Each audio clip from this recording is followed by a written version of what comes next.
Gage, hello, man. Hey, how's it going? What a pleasure to be here with you. I always like having the pros on the show, like the people with the green backgrounds. That's how I know. Yeah, you can Yeah, put anything you want in here, in post. Maybe we should I have the will. same room. You've just put a picture of your own room I and it's will. like we're talking to each other. That if I had the skill to do it, trust me, I would. As we were chatting, man, I'm new to this whole thing. I'm hoping, I'm doing the best I can.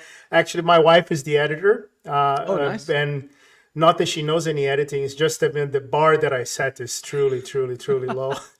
Well, when she hears this back later, I'm sure she'll Yeah, appreciate that. she'll appreciate.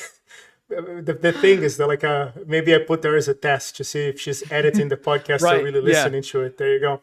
Right. No, but and this is my living room, and that's Yeah, the thing. nice. And you see, I have pictures of my kids right there, and I have a couple of books at the top. One of the books that I have in Russian, Bracha Karamazovy, Oh, in English, the Brothers Karamazov. this one right There you here. go. I There just you finished go. reading. Yeah. How do you like it? I thought it was good. There's tons of stuff in it where I thought, wow, this is incredible insight. It's sort of like he watched the last 150 years from before Hmm. he wrote it. You know what I mean? And you're like, wow, that's kind of Yeah. really crazy. There was a lot of stuff where I didn't know what to think about it because I didn't know how it ended. So I don't know if you saw, but I just ordered a new translation. English, still English. As an Still English. American, that's the only language that I'm legally allowed to know. So I'm looking forward to doing a reread sometime soon and seeing if there's anything that gets sort of Yeah. pulled out.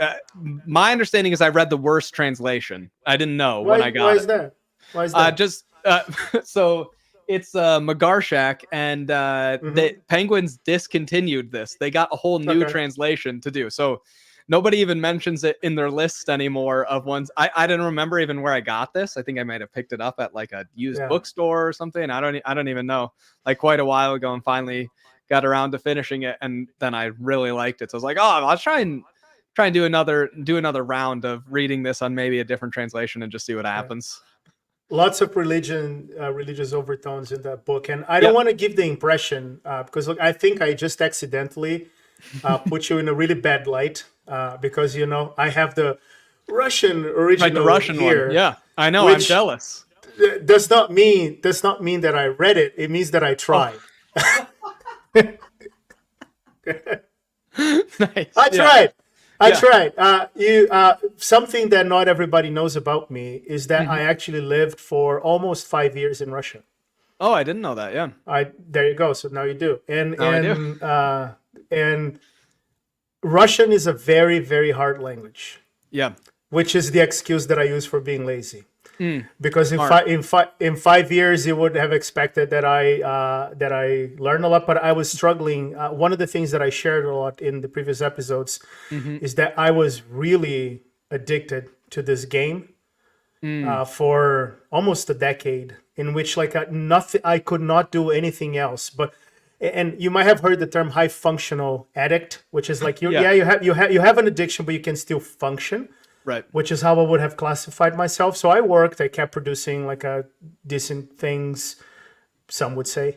Yeah. Others would disagree. But I think the main thing that in which this like completely I can see like one of the effects, the deleterious effects of my life is like I was throughout the whole time that I was living in Russia. I was completely addicted to this game. I did not Mm, have a single waking moment of my life in which I was not doing something that I had to do. So if I had to do it, did it, right. Yeah. or I was playing the damn game. Yeah. And for one of the things, I mean, I look back. I mean, I could have learned Russian perfectly. I could speak fluent Russian today, and I don't. Yeah. So I picked up a bunch. I picked up, of course, in 5 years. I Right. picked up a bunch of stuff. But man, I should have really be studying at least an hour a day since I was there Yeah. and going Yeah. over. But I still tried to read the book. Completely failed. But Yeah. read it in English. Oh, but you've read it in English, you said, In but you English, also yes. okay, gotcha. Yeah, Yeah, nice. yeah. Yeah. But recently Yeah. as well. Nice.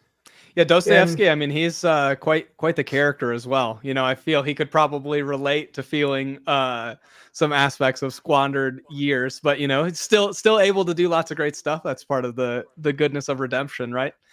Yeah, and he was a very religious man. That saw like his society going to shit. Pardon my French or my Russian. Yeah. Just to keep it in character, Yeah. and had a lot to say about it. Yeah, but towards the end of his life, at least, my understanding is he. It took going to going to Siberia to change his life around a little bit, but yeah. It does look like it changes your life a lot. So just I had a. Again, this is not directly related to the topic here, but although, as I said, I mean, what I love about this podcast is that we just go in every kind of crazy direction that we want. But first of all, I have a deep sorrow within my soul. That was a beautiful phrase, wasn't it? It is, yeah. I'm waiting. I'm ready to hear it. Yeah. I have a deep sorrow within my soul that I was an atheist. First of all, period. Just I hate that it happened to me. But in particular, when I was in Russia, because I had the opportunity to see all those cathedrals and see like this beautiful part of the Orthodox culture that attracts me a lot. I'm not Orthodox. I am Catholic, but like again, I actually we'll disagree with that. That's fine. But I actually think the Orthodox Church and the Catholic Church are a single church that are split by nonsense politics in the 11th century, right? Just but you know, I wish I could have seen more, and I wish I could have done more, but you know, I didn't.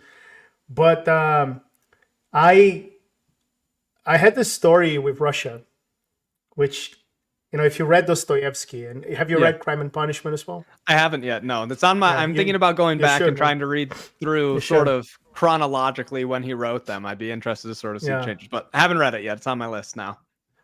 I you know, Russia, of course, it's going through a rough patch right now. They're the enemy and etc. But like, there's something fascinating about Russian culture and the so-called Russian soul. I still have a lot of friends from Russia. Most of them, of course, if not all, left Russia. The ones I keep in touch with, they all left. You know, none of them support. Right. None of them supported back then already the direction that things were going. Yes, but, right. But man, I have this story that is just like I will tell you, and then you let me know what you think. Yeah, I was throwing a party at my apartment, and then I had like all of those people, those folks, those friends. And the day of the party, in the morning, I read news that this guy went to Red Square, which is like lots of people think that is the Kremlin, like where you have the cathedral. That's not the Kremlin; is just one building inside that complex. Got it.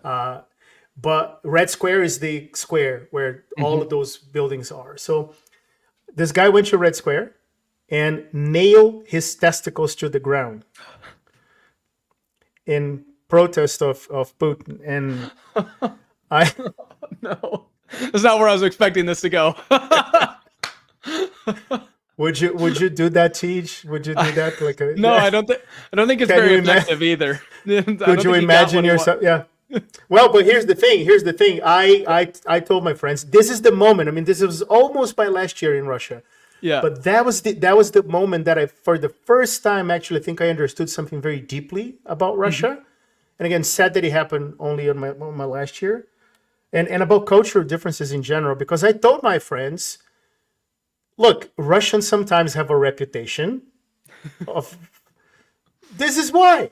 Yeah. Like, why the hell? I mean, why the hell would you guys do this? Right? Just this is why I've got the reputation. And what I was expecting to hear back from all of those very secular, technical, friends in IT, all of them anti-Putin, was the usual. There are all sorts of people, and they don't represent us, and etc. Like the usual spiel of like everybody. They're crazy people everywhere.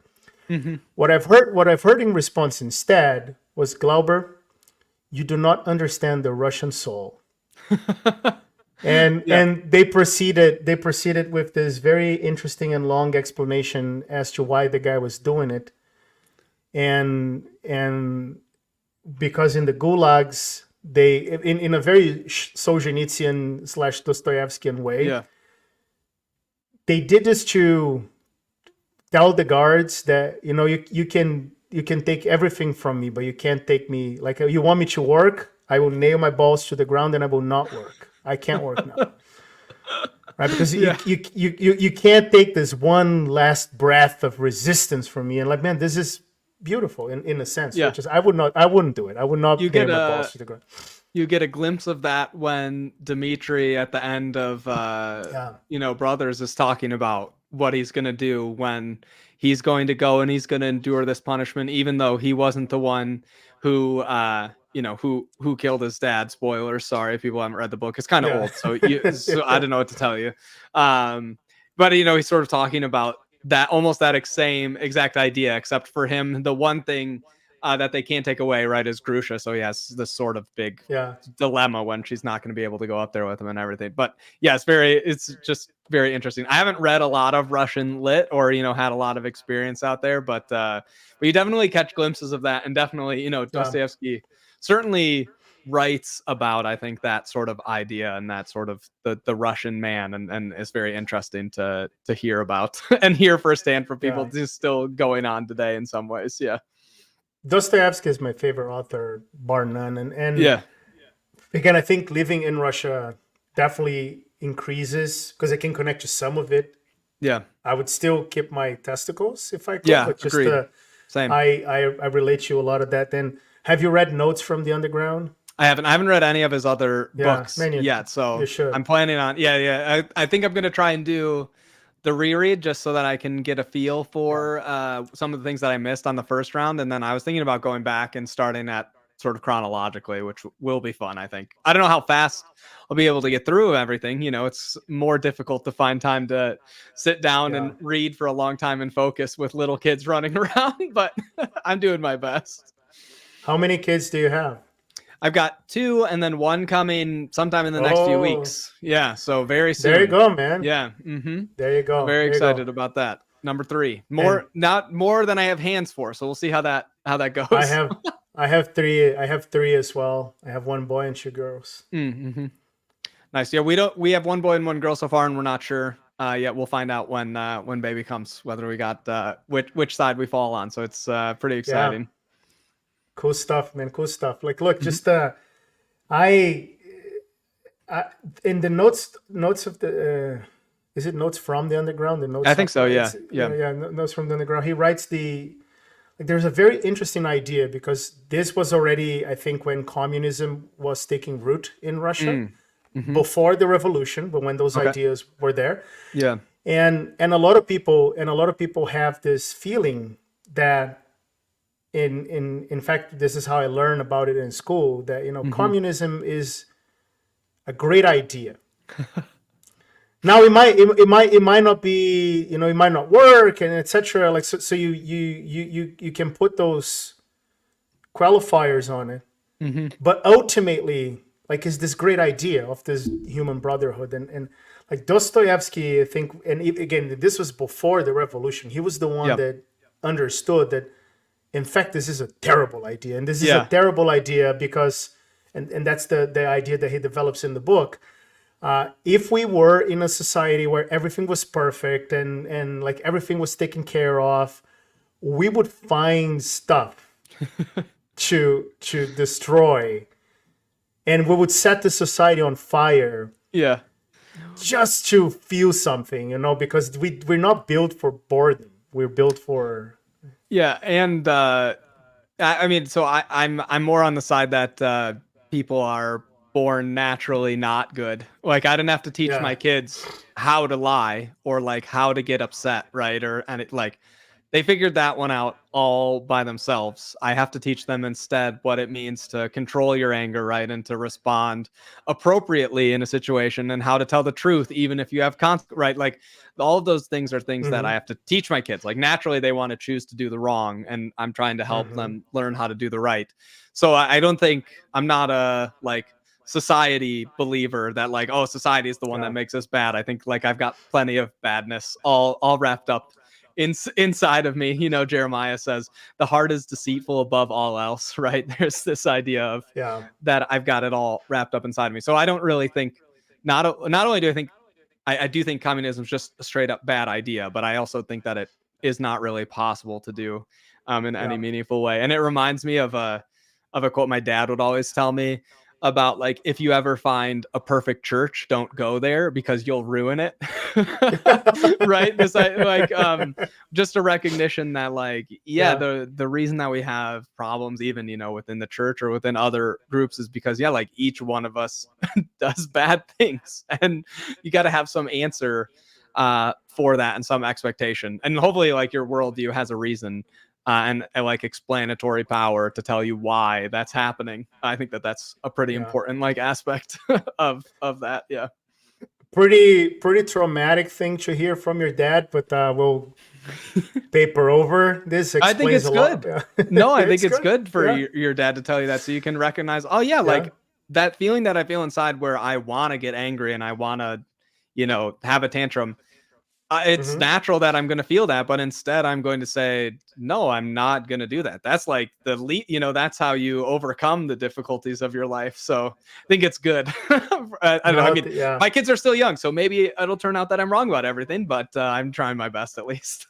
I had a pep talk about that with my kid yesterday, like my 5-year-old. He was being incredibly ungrateful. And then I just gave him the silent treatment. So you want to be ungrateful, like etc. And like again, he had a terrible evening as a result of that. And you can see with kids that this is like and I do believe this is what a parent should be doing. Like you need to teach your kids somehow, and kids understand in different ways. Yeah. So let me show you a little bit of the consequences of being ungrateful, and and then he started crying and etc. Blah blah blah, and because none of that comes naturally. None of that comes naturally, as I said. And you have to pick a worldview that puts you in the right path. Because and this is where, like, so he started crying, and then he said sorry. Like, I said, do you understand why you're sorry? I said, I understand. Yeah. And I explained, look, Daddy and Mommy, we didn't have the things they have today. Like, we grew up in poverty. We grew up in South America, right? Just we were. My wife was actually very poor in South America, and I was like middle class in South America, which is like poor in the first world. And so we didn't have the things that you have today, right? And then when all of that was said and done, I said, "You understand," etc. Then at that point, the worldview kicks in, because that's what I ended up telling him. Say, look, imagine if you lived in a world in which you did this, you hurt your daddy, like you did something wrong, and then that's it. Like you have no chance of redemption. I didn't use redemption because it's too complicated for a 5-year-old. Yeah. So now let's be thankful for what Jesus did for us. That now we have this. You see today, man, in culture, like how sometimes you have such a vindictive culture. Yeah. Because you did something wrong, you're done. But that's not our worldview, right? Yeah, we talk about a lot of times how like there's going to be like a consequence, right, to what happens, like because it's important that I teach you that there exist consequences, right? Like Dad's going to forgive you and we're going to be okay and I'll love you no matter what, but like your boss might not, or like the police might not, like outside of when we get outside of this like spot where I can protect you and take care of you and everything, like at some point there's like a real world with real consequences, and I want to connect those dots in your head that like, hey, like if you did, if you like just threw a tantrum with your boss and start acting mean and angry towards him, you could just get fired. And that's like really bad. You don't want to have that happen to you. That will be an unfortunate time. Right. So we definitely talk quite a bit about that, but then, it's very fun. That's like, but Dad's always going to love you. Like you don't have to worry about that part. Like I'm always going to love you. I'll always be here for you.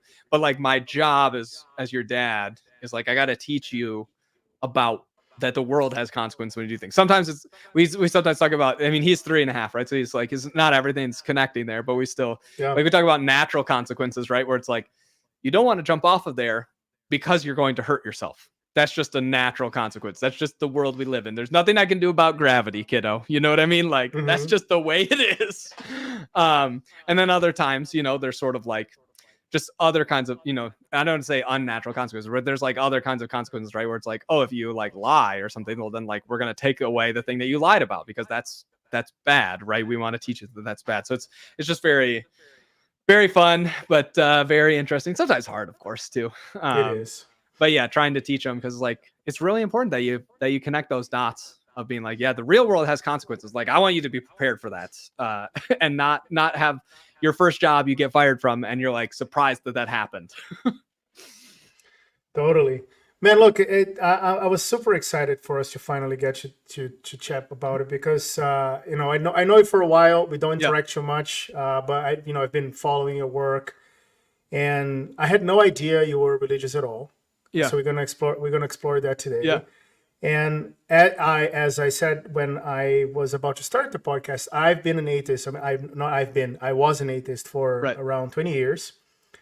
And at the time, I had a very low impression of religious people. And one of the impressions that you end up having is like, how can such a smart person believe such an obvious in the flying delusional spaghetti monster? How does he believe in that? Exactly. Yeah, right. Mm-hmm. And usually, what I've been trying, I want to ask you this question more directly than I've asked other guests, because usually, like, I don't, the thing that makes it hard for me is that I don't believe this to be delusional anymore. I think I was actually deluded before. It was just an illusion. But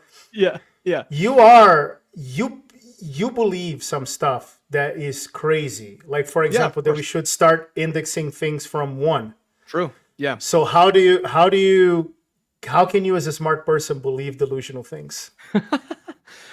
You want particularly about one-based indexing or so we'll do and the one-based indexing and then we can come back to religion. For the less tech-minded people in the audience, like that, just that Tej is famous for being the only person in the world that believes that you should start counting from 1 instead of 0. Brazilians love counting by 1. Lua, it's like well, my main sort of like the short argument on the tech side for the answer is that generally speaking, when we talk about counting things, when you have 1 of something, you say that's like the first one. That's like number 1 of that, right? So when you have like a bag of things or like a bunch of doors in a row, and you say the first door, you expect that to be like address 1. Like, people don't have their address be like 0 Main Street. They have 1 Main Street, right? So when you're addressing like discrete indexable items, we start counting at 1 because we have 1 of them, right? So that's sort of like the main conceptual argument that I think it makes more sense for when we're doing that. Now, for people who care, my point is that in C it should be 0 because it's not an index, it's an offset. Pointers are just imaginary and arrays are just imaginary. We just have blocks of memory. So like the pointer just tells you where to start and the index tells you how far to move. And so that makes sense. That's like, I'm 1 foot away from you. So like, it's like, okay, it's 0 to 1. That makes sense. So there's like, I find that there's a difference between languages that have actual arrays, right? And like have actual things that say this thing has a certain length, right? So it stores its length. It can check bounds. It does like C doesn't do those things. You know what I mean? It's just like you have this memory and some offset.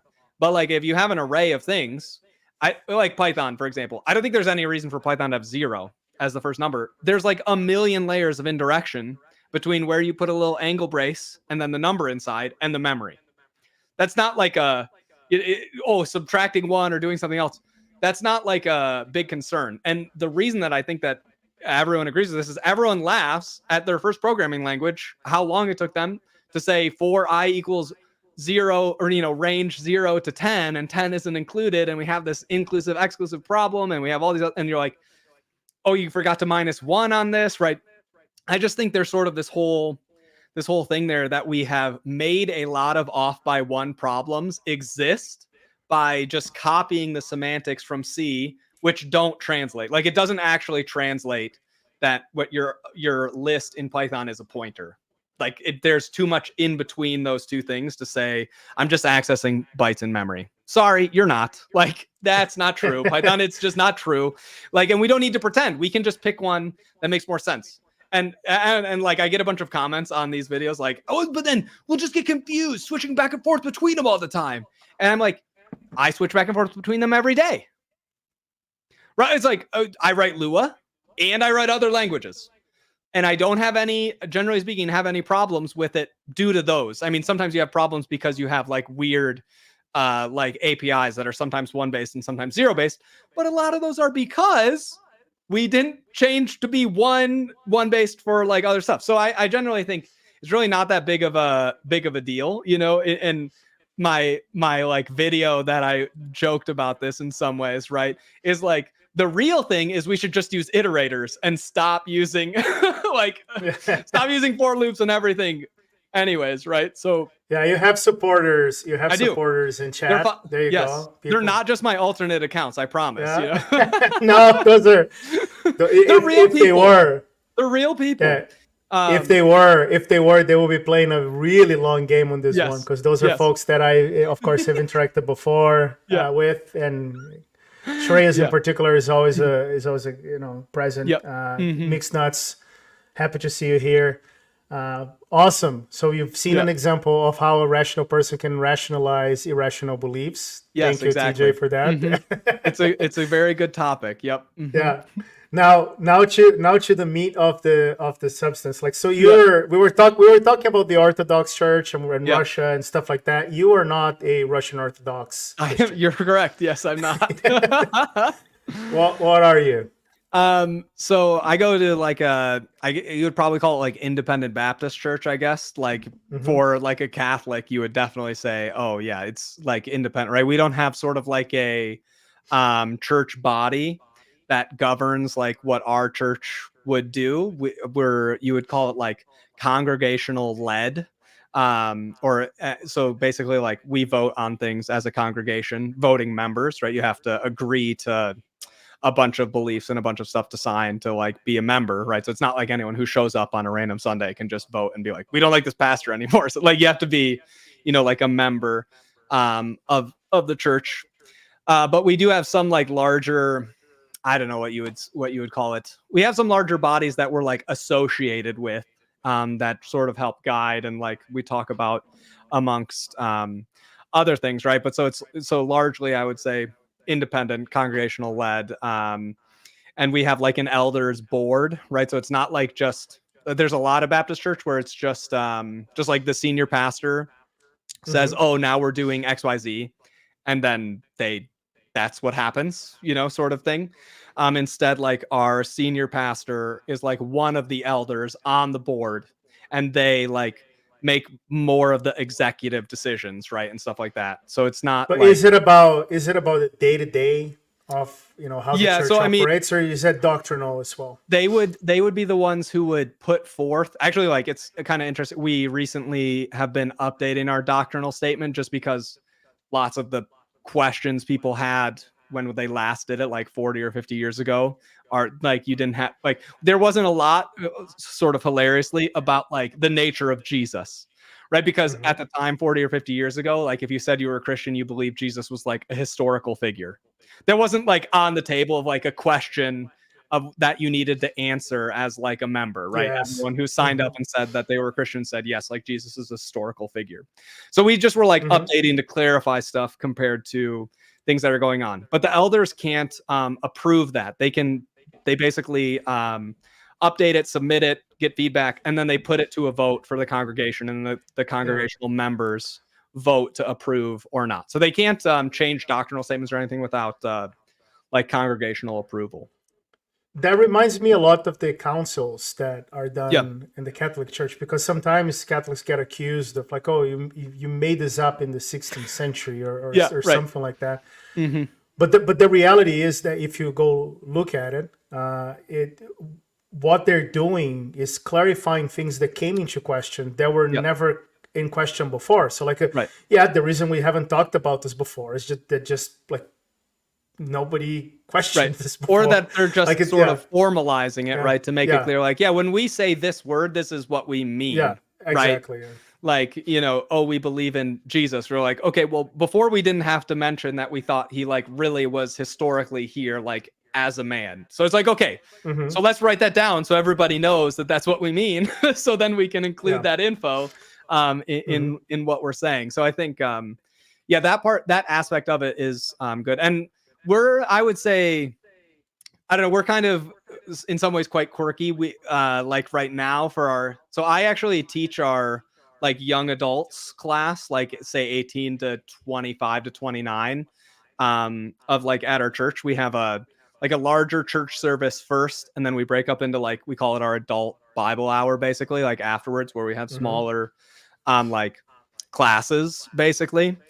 And so I teach our like young adults one, and our summer thing that we're working through is a catechism. So I mean, believe it or not, there are some Baptists who like church history, like being part of the global body of Christ, but we just aren't as big of a fan of some of the like church polity, right? How it gets run at that, like, other denominations have, which is kind of fun. So that usually throws people off a little bit, that we like some catechisms. We're not senior pastor led and some other stuff. So it's that's always sort of a good time.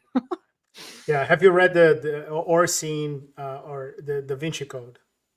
No, I actually never read it. Yeah. No. I watched the movie.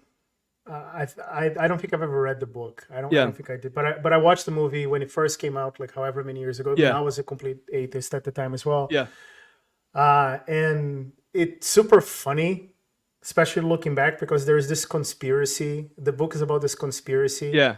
That the Catholic Church is hiding the truth about Jesus. That had this son with Mary Magdalene, and then this lineage is here still today.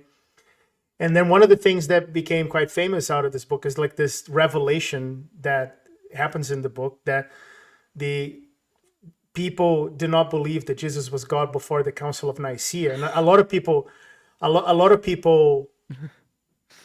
had this impression after learning, it's one of the things that, did you know that? Did you know that? Yeah. And I actually had this impression because, I mean, you know nothing. And this is presented in the movie as historical background, not like as something, because the Jesus Mary Magdalene thing is clearly fiction for the purpose of the book, but like this is presented as like just background. And then you look at the Council of Nicaea, and then you look at the discussions that they had, and you say, oh wow, I did not know that.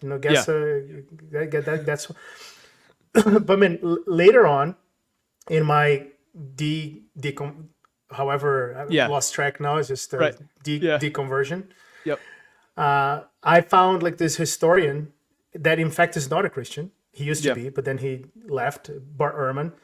And he was talking a lot. I mean, I watched a bunch of videos from him and read a bunch of books in which was talking about this thing. And he said, look, nobody at the Council of Nicaea disputed that Jesus was God. This is absurd.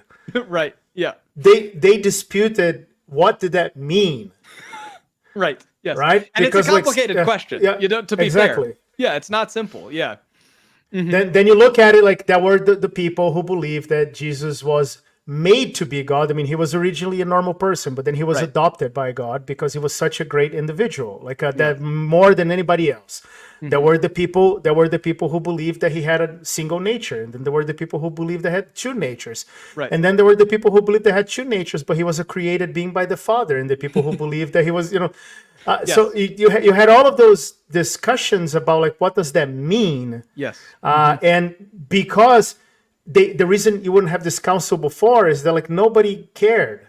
Yeah. Right. Just as long as we know, but now people care for whatever. It's becoming a political thing, and then we have to sit down and figure out. Right.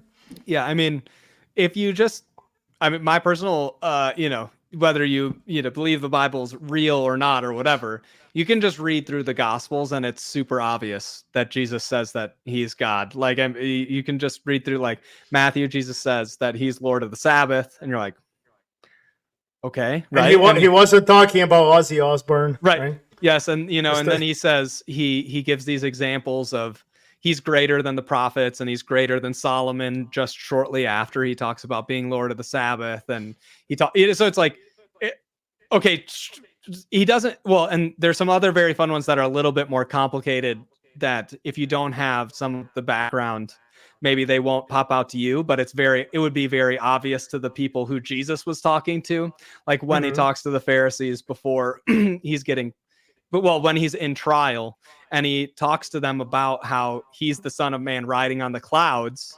He's referring back to the passage in Daniel, where in Daniel I think it's 7, right, where there's the Ancient of Days sitting down and there's other guy riding on clouds, and he comes and sits down.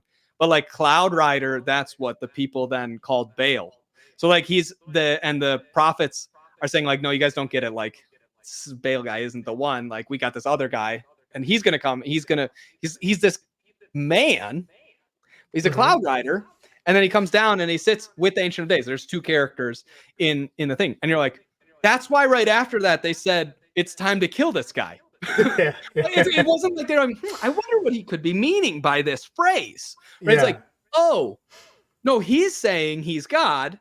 That's blasphemy. That's why they want to kill him right afterwards, right? So it's like you can just read through, and I don't know. Personal opinion is it's very difficult to read through and say Jesus wasn't claiming that he was God. You could dispute some other stuff or whatever. You could say it's not true. You can say that it was all made up or whatever. But like, definitely when you have this set of books and you're reading it, I don't think that there's any sort of like other takeaway that you could have from like after reading them. No, the Book of Daniel is one of my favorite books, and in particular, for the following reason.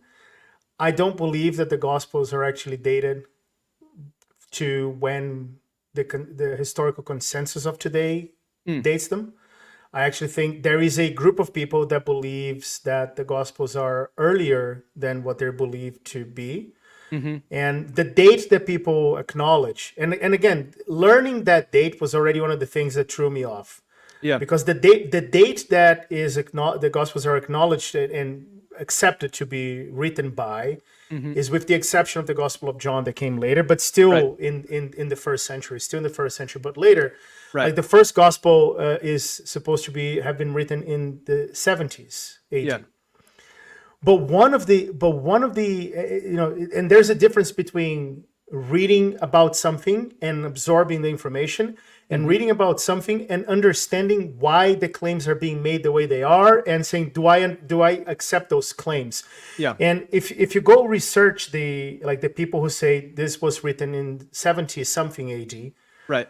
One of the reasons that it is quoted for that is that the description that Jesus gives about the destruction of the temple is too accurate. So this must have been written after the destruction of the temple, which was in the 70 AD. But this makes absolutely zero sense to me as a dating mechanism, because look, the claim here that you're trying to dispute is, was this man God? Yes, right. And if he was, are you surprised that he gave this description? To which the answer should be no, but take this out of the question. That's fine, because you want to be like a complete secular. Yep. That description is in the Book of Daniel. Right. Yeah. Yes. And right. Sort of. Why would they not talk about it more? Right. If this big thing happened. Right. And then why wouldn't that be like a centerpiece of all the stuff instead of a weird little detail? Right. It doesn't actually, because it's not.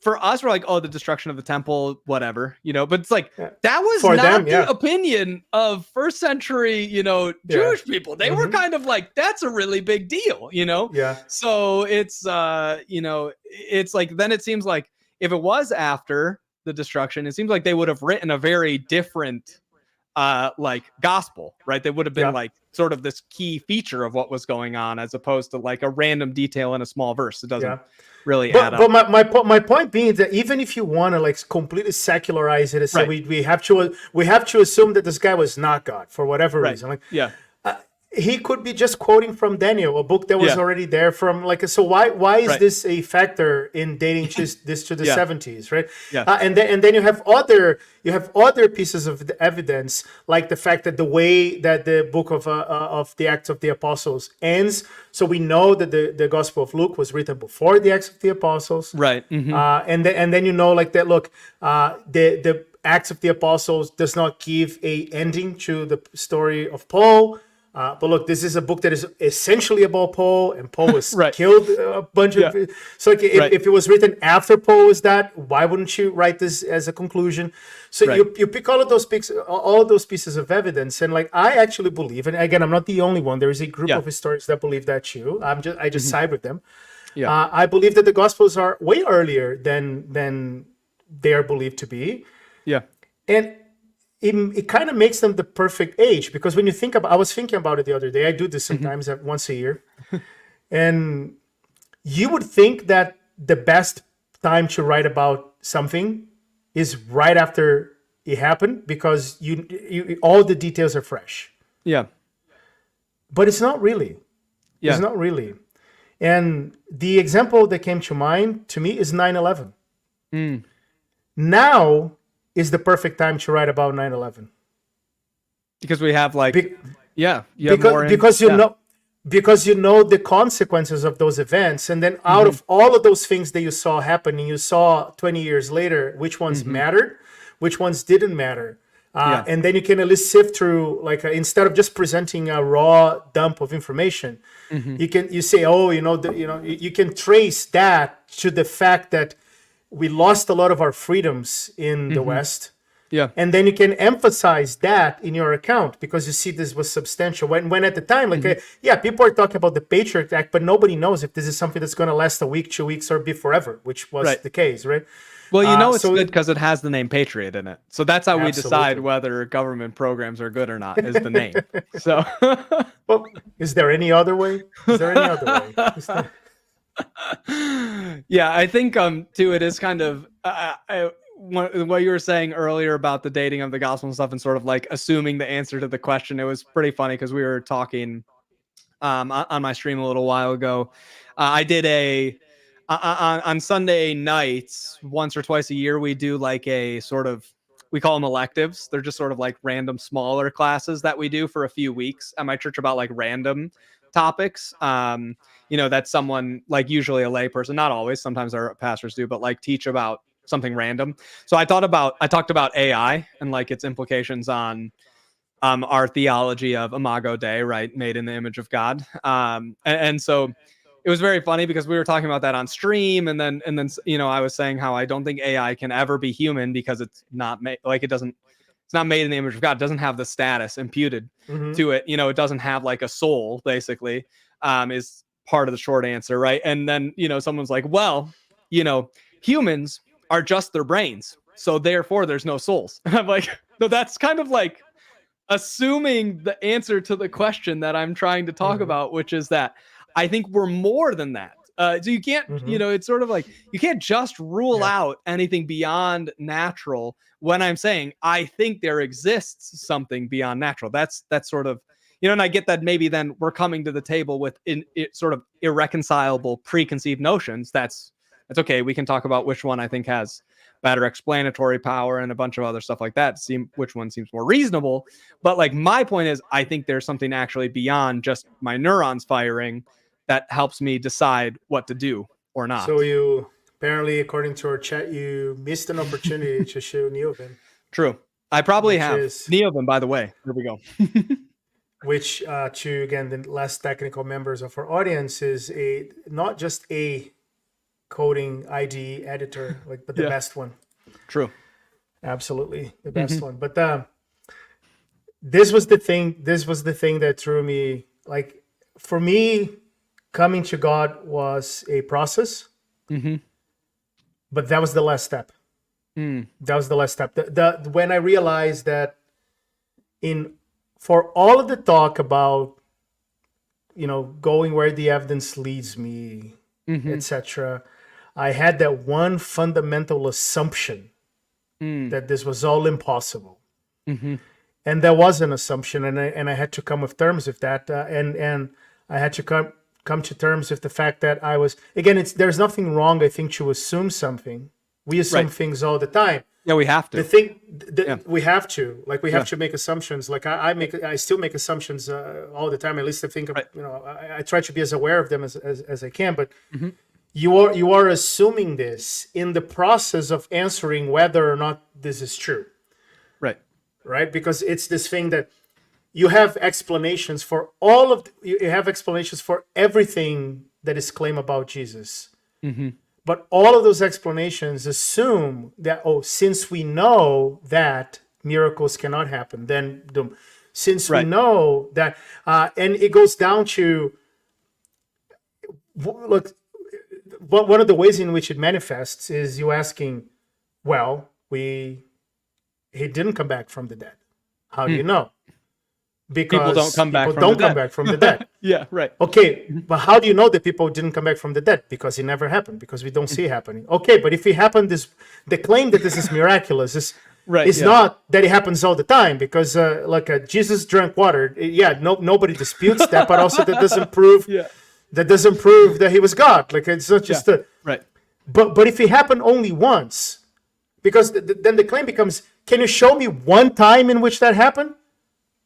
Yeah, and then we're saying like that's the point. Yeah, and right, of course, right, like just right on the how flip side, how would you prove it, right? So say if you cannot use this, so if you have to have the prior assumption that like I need you, how do you prove that this thing happened or not, or I hate the word proof for this, but how do you come to the conclusion or and I think the question that is killer and was for me, I'm not claiming that it will be for everybody, but the question that was killer for me, which I've heard some people asking this very effectively in debates, and sometimes it doesn't sway. To me it did, but I think it did because it happened already at the end of a process. Is okay. So you were presented with all of this evidence. You acknowledge that a lot of this evidence is good evidence, but you think it's not enough evidence. Right. What else do you want? What else do you want? Yeah, what could convince you is a very interesting. What could convince you? Yeah, it's a good question to ask, like, ourselves all the time, right? Because there's lots of things that I've changed my mind about or had different opinions on by asking that question and saying, what would change it, right? It's like, it's a good question to always be asking ourselves, because we want to make sure, that we're sort of thinking about that. That's at least one of our best methods to trying to move towards truth. And the funny thing is that I came from this point of view in which I would talk about things being falsifiable. Yeah. And I had nothing that I could tell you that would convince me. And but then I moved to this intellectual position today that of course my position today is much richer than that, but at that point I immediately moved to this position that I considered ridiculous before. But now that position was immediately falsifiable, because if you were to ask me this question now, what will convince you that this is false? I could give you a straight, immediate answer. The bones of Jesus Christ. Yeah. Right? Right. So if you were to present to me his bones in the tomb somewhere, or if you present any other evidence of any kind that would indicate that he did not rise and he didn't ascend to heaven later, right? I'm no longer a Christian. Why would I be? Right. So there you go. So just like Paul. Immediately, exactly. Right. So I immediately came to a falsifiable position after 20 years of accusing everybody of just believing things that you can't prove. And when I was after seeing the body of evidence, which I haven't seen before, like at least not the whole body, not presented as a single body. Yeah. When presented with the body of evidence, I was like, okay, so like, what will convince you? I had no answer to the question. Yeah. Yeah, it is a very fun question, and it's just a very interesting thing, because it's just very weird to say that I think it's reasonable to conclude that Jesus really rose from the dead. Like, it's a very, your brain is telling you that's a pretty stupid statement. You know what I mean? Because you're like, that makes literally no sense. I sound like a crazy person. But I do agree when I like, obviously, like, the Bible says so. It's pretty good for me. But that's not a super convincing apologetic method. But when you think, sort of historically about, what all the disciples, like, basically it seems to me all the disciples, as far as we can tell, they all get martyred. It's a pretty dumb thing to get martyred for. Yeah, true. Yeah. Right. And so it's sort of like, what is the gain for getting martyred when you can just be like, I was joking. My bad. And all it takes is one of them to say that, right? Just the one. Shreya is saying here, LOL, I am an atheist, but I'm kind of enjoying the spot for some reason. We know the reason is not me, so it must be you, Teach. Thank you, congratulations. Nice.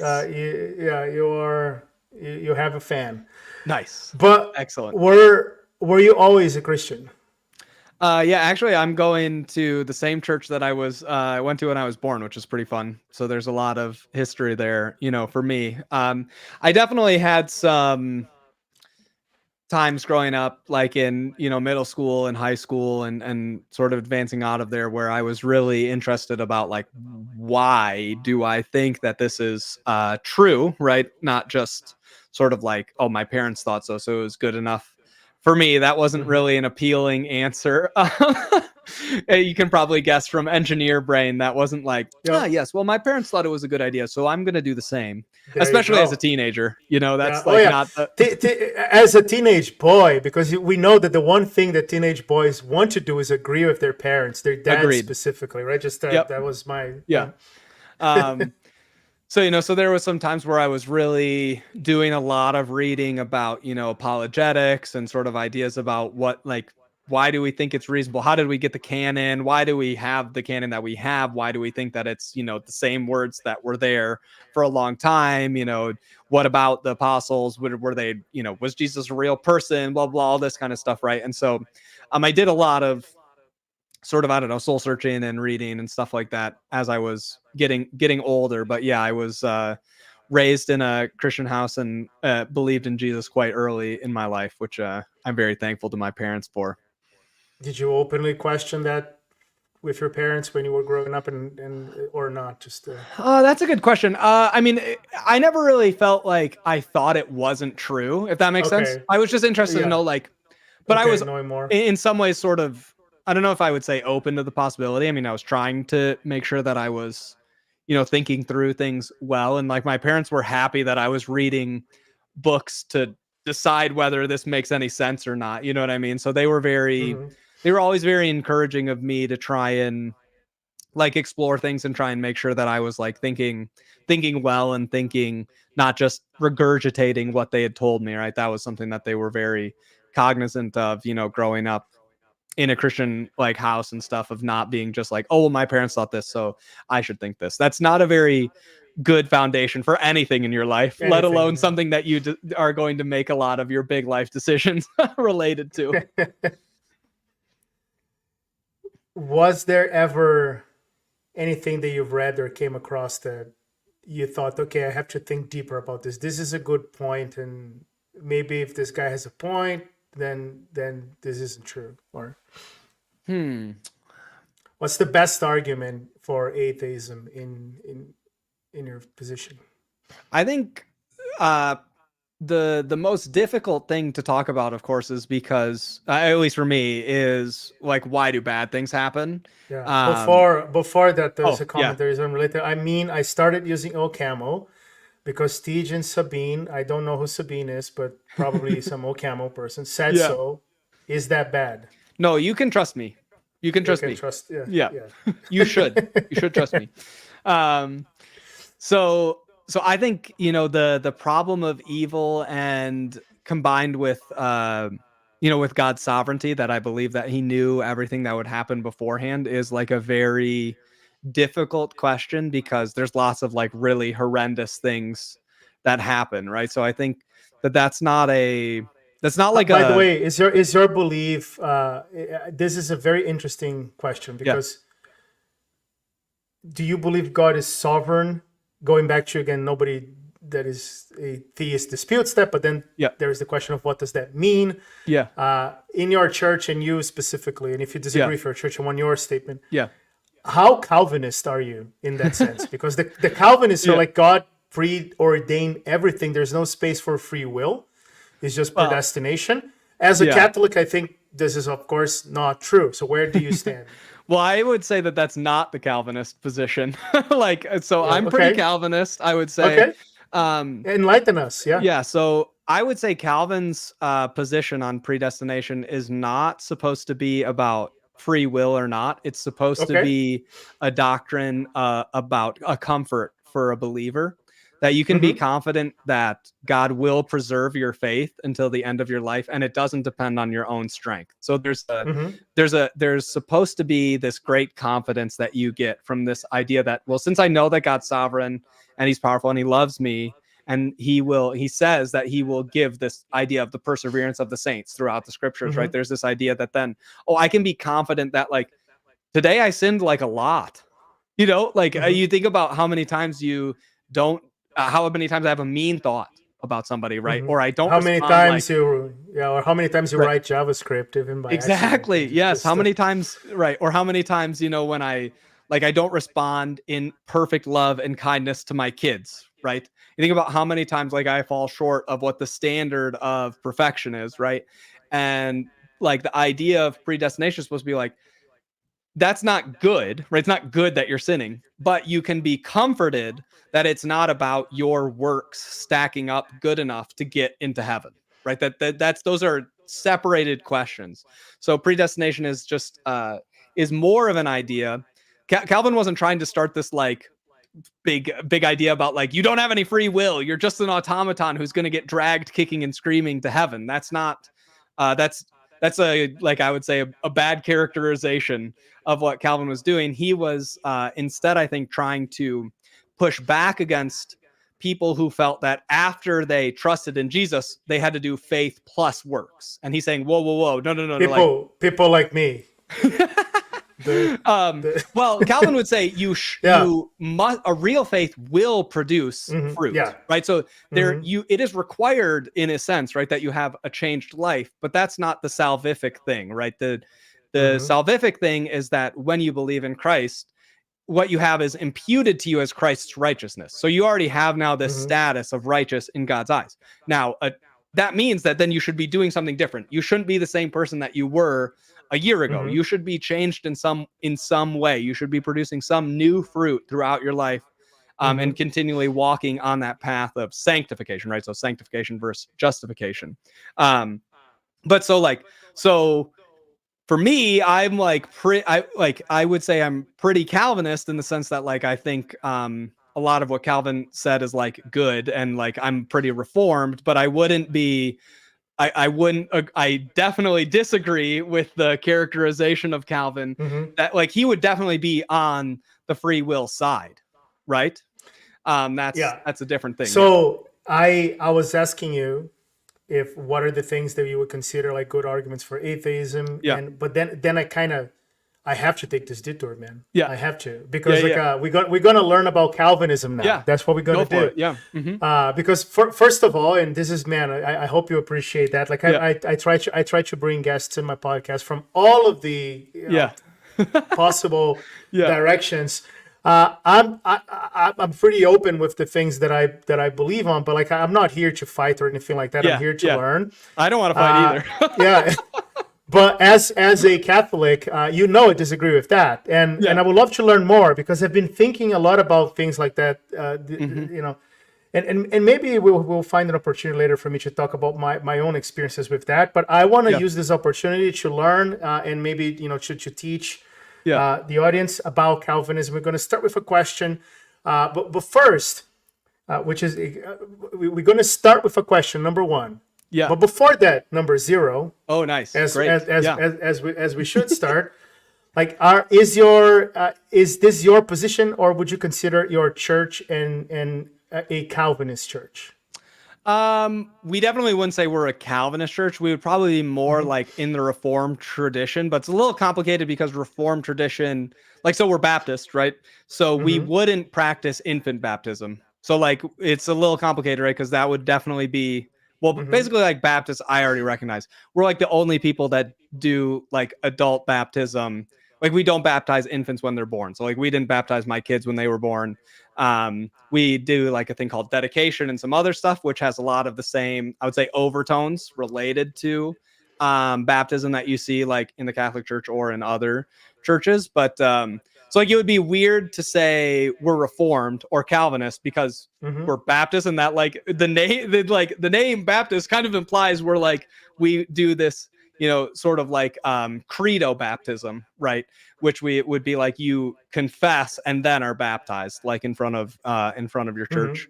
But like, we would be in agreement with a lot of like other a lot of other Reformed traditions. Obviously, like Calvin also, I don't think was a fan of sort of how can I say it? Like a congregational led style thing. I think Calvin, I don't remember offhand, but I'm pretty sure Calvin still believed in like, a larger church apparatus polity, right? Whereas like, so Mhm. we would definitely fall out of like a lot of the expectations for like a reformed Yeah. church or a Calvinist church, if that makes sense. But like we would agree with lots of other things with Calvin. Yeah. One of And the like my things church that would I'll, probably yeah, also have a very similar view on predestination, like predestination. that I do. Yeah. Yeah, one of the things that I want to try to do, and Yeah. God willing, I'll succeed, but maybe it's a lost cause, Yeah. is to show by example how we can talk about those things without Yeah. killing each other, right? Just Yes. and just have just hopefully we'll succeed, which is why I Yes. do the podcast remotely. Right. I can't hurt you from here. But I can't hurt you from here. Good point. Yeah. Yeah. See, it's all and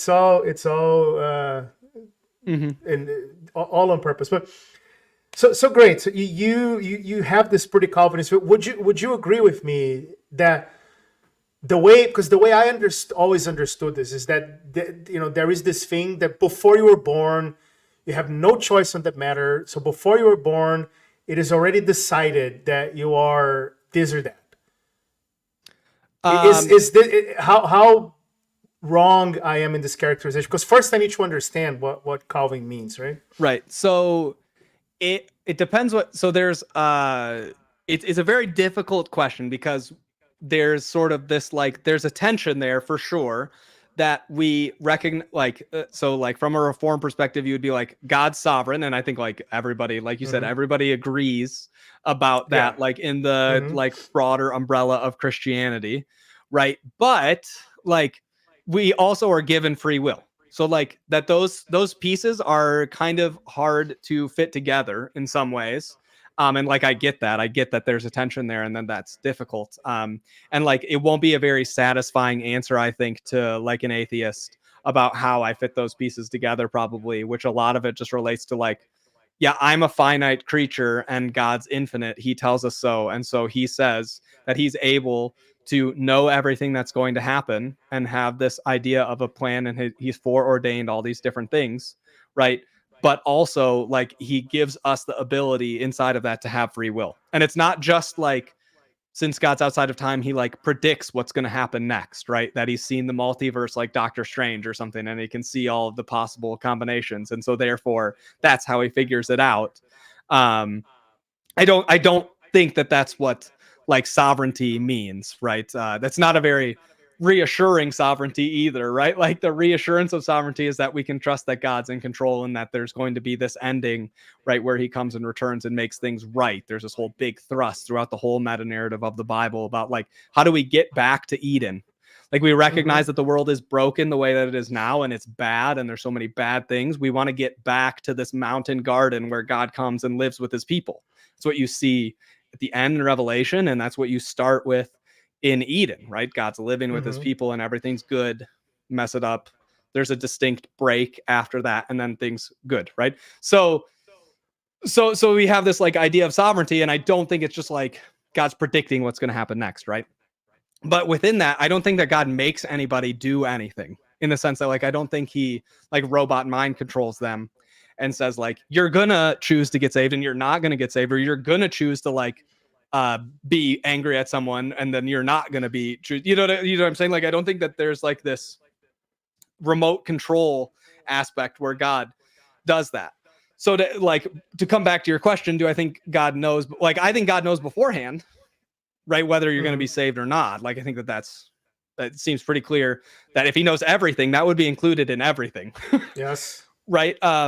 But what I don't think is that there's this, at least, sort of characterization or whatever of it, that like you're going to get dragged kicking and screaming to heaven because God picked you or something along these lines. Right. That's why I said I think predestination is more of a doctrine about comfort to the believer rather than a doctrine of deciding, how do I know whether I'm one of the elect or not? No, that's not like this is not the question. The question. But you agree with the concept of the elect, because again, I've read this thing about Yeah. Calvinism, and now please first Yeah. before going into any direction, correct my misconceptions, if any. Mhm. But the what I read is that like there is God elects, and this is an action. Yeah. I elected some. God elects some people to show His love, Hmm. and then does not elect some other people to show. And then I forgot the quality that to show His justice, right? So like there is the elect and there's the non-elect, and then there's this question here on chat that I think is connected to that. Yeah. Wait, so I am nothing if I don't believe in Jesus. Yeah. And So I before just yeah, to go put ahead. now should that question my own interpretation like Yeah. because Shreyas, my answer as a Catholic to you is that very unfortunately, as long as very very unfortunately, and it's hard to explain. We've done it in not in a way that means you're a bad person or anything like that. You kind of are. Well, not nothing, but like you're missing a very important point of a part of the puzzle. You're never going to get to the fullness of it without it. You have to believe in Jesus. And again, the reason for that is that He said so, and He rose from the dead to say that.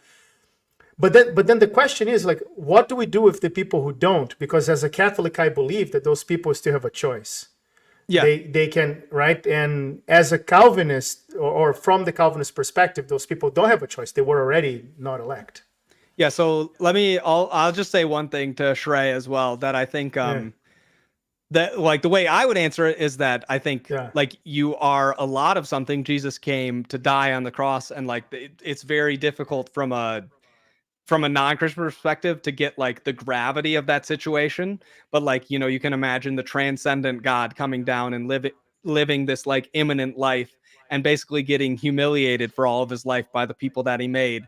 In spite of that, He came and chose to die and love them. Like that's all of us were like that, right? So like there's nothing like super special about me that I think like I was. What about limited atonement? Because limited atonement is the Ellen Tulip, right? Yeah, so I would be, for me, I'm more of a, so it depends what you mean. This is once again like depending on what you mean for limited atonement, right? So great, of tulip. The L is for limited atonement, and there's a question among, I would say, like Calvinist or Calvinist adjacent people about what the limited means. In general, I would be more on the side that it's limited in like effectiveness, in the sense that like the offer is for everybody, right? And there's nobody that's done something so bad that they couldn't decide instead that they want to have Christ be their savior and like follow Him. So there's like the offer's open to everybody, right? But like it's limited in the sense like I'm not a universalist, right? So which I think you would agree with as well from your previous statement. So like in terms of, so this is once again where I want to like, I think sometimes the words we're getting, it's a matter of perspective. So when we say the elect, that's like a perspective from like God's side, right? Of saying like He knows, he has this plan. He already knows what's going to happen, and like He loves you, and that's why He sent Jesus to die, right, on the cross. And Jesus willingly went because He loves us so much, right? But like from our side, it's like the question of election is sort of moot. And in fact, like when you read through, say, like Hebrews, the point that the author of Hebrews makes is that if you're feeling like this conviction or this idea, like today's the day to decide to follow Jesus, right? And there's sort of this idea that you don't know the future. So like the flip side from our limited, like created perspective versus the infinite creator perspective is that like our side, we don't know. But that instead we can have confidence once we've entered into a relationship with Jesus that He will sustain us to the end. Like that's an amazing comfort, right? That you don't have to feel like, oh, today I wasn't good enough, I'm not going to be able to make it. I'm not matching up to His expectations. Like, no, slow down. You have the righteousness of Christ imputed on you, right? But then from like God's side, like He knows what's going to happen. So like, of course, He knows. So I don't really like predestination is just really not that, like for me, like I think it gets a lot more playtime than it needs to, because a lot of it is supposed to be about more, I think, a doctrine of comfort for us. And also we have to be cognizant that like Yeah, I don't think that I can perfectly explain how free will and sovereignty match together, except in the sense that I can say God's ways are higher than my ways, right? And that he knows more than Well, me. with that, I think with that I fully agree, like without Right. reservations, because like one of the things that you know we'll claim him as one of our own, which he was, but Saint Augustine. Yeah. Like when I'm a there's this fan as well. famous, I'm a fan of yeah, him. yeah, You know. yeah. I know, I bet. But there's one famous thing that I don't know if this is historical or not, but Yeah. that he's walking at the beach and then thinking about the Trinity, and then this angel appears to him, like not in the form of an angel, but like and asks him this question that I even forgot what the question was. Like, and show and like I should have prepared better for this, but I did not know we were getting to this point. Yeah. But essentially, he has this realization through this vision that look, the Trinity is the Trinity because we have evidence that this is how it is. The fact that I don't understand it just shows that my mind is limited. Right. So with that, I fully agree. Like those concepts, a lot of that confusion is just us trying to understand with our limited minds how those things works. Because look, like just the Catholic position clearly is that you need the works, not to be saved. But not to be saved, there is nothing you can do to be saved. Right? It's extended, but it's a gift that is given to you. But you're free to reject that gift. But God already knows if you're going to do it or not, Right. in a sense, because He knows the future. So like, and it's the same. It's the same thing. Like if you have the faith, then you get the people from the faith alone camp, which I believe you will fit in. Yeah. But you also acknowledge that if you have the faith, you will do the work. So if you're from some vantage point, and I hope we all can agree with that. From some vantage point, it's just our minds trying to comprehend this thing that from God's point of view, He must think that we're all, although He already knows it's going to be wasting time. I probably should say that there are people, they probably wouldn't like the characterization of being like hyper Calvinist or something like that. And they would go like probably further than I would like about some of the ideas of election and things like that. I don't know if hyper Calvinist is the right word or not or whatever. You know what I mean? I'm just a lay person doing my best, Yeah. Hyper Calvinist sounds like a technical term. Like you can create an open source project or hyper Calvinist. Yeah. But so they would probably go further towards some of those characterizations, but most of them, I think hyper Calvinists would still say like free will exists and you still have a choice, right, in what you're doing and things like that. I think part of the difficulty as well is there's you have this difficulty where Calvin is pushing back against like the Arminianist position, which is that, and there's sort of like this a great analogy that I heard a while ago is so like the Arminianist position, right, would be that like you are like a block of moldy cheese. There's like good parts and bad parts. You can cut out like the mold parts, and then you're like, you can be good, right?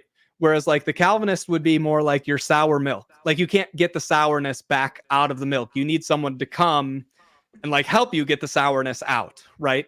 And so part of the difficulty, right, is like there's a bunch of different sub conversations about, are we talking about the moment of salvation? Are we talking about the sanctification afterwards? Are we talking about God's perspective? Are we talking about your perspective? Are we talking about Calvin versus Arminian? Because like Tulip isn't a summary of Calvin's points. There's some of Calvin's rebuttals against the Arminianist position, right? And so there's like a whole bunch of stuff that's like lost in this idea where then it becomes very difficult to, like you're saying, I think like in my mind, election comes out naturally from the doctrine of God's sovereignty, right? Of course, like He knows, and like He made the world the way that it is, like so there's like, and I don't know exactly how that matches up with free will in like a technical way, right? Like I don't know the ones and zeros in the binary machine that's getting getting that connected, but I like Austin's like point in the chat too of like let's God's just put definition of here goodness. Yeah. and he's just like, and so then we can trust that part, and that's okay with me, right? And that might be to some people be like, oh, that's it, I don't really like Christianity anymore. And then I would say, like, hopefully you can find someone who can explain it better than I can, and they can convince you of it better.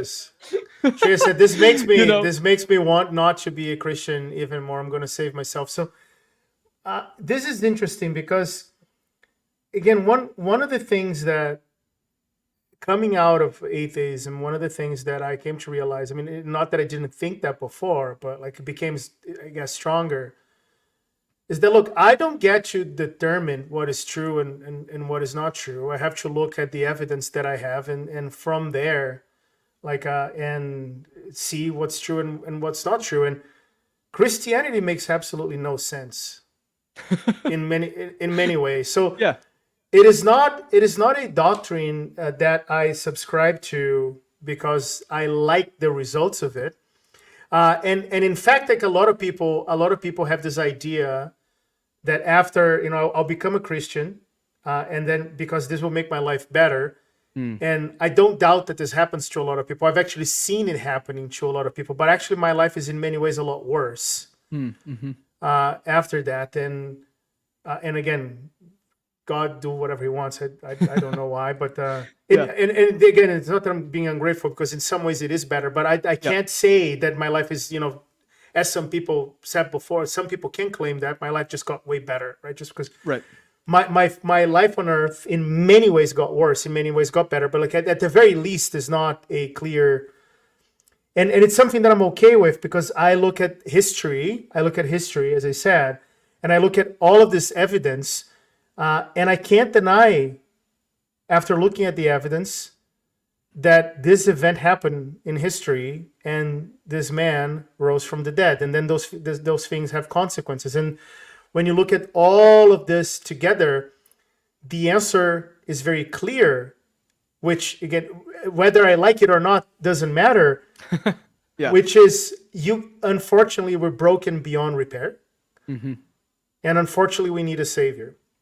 There's nothing I can do to save myself. I can't do anything without that savior. Now we're going to be here discussing if I need to do works or not, or if the works are going to come naturally as a result of my faith.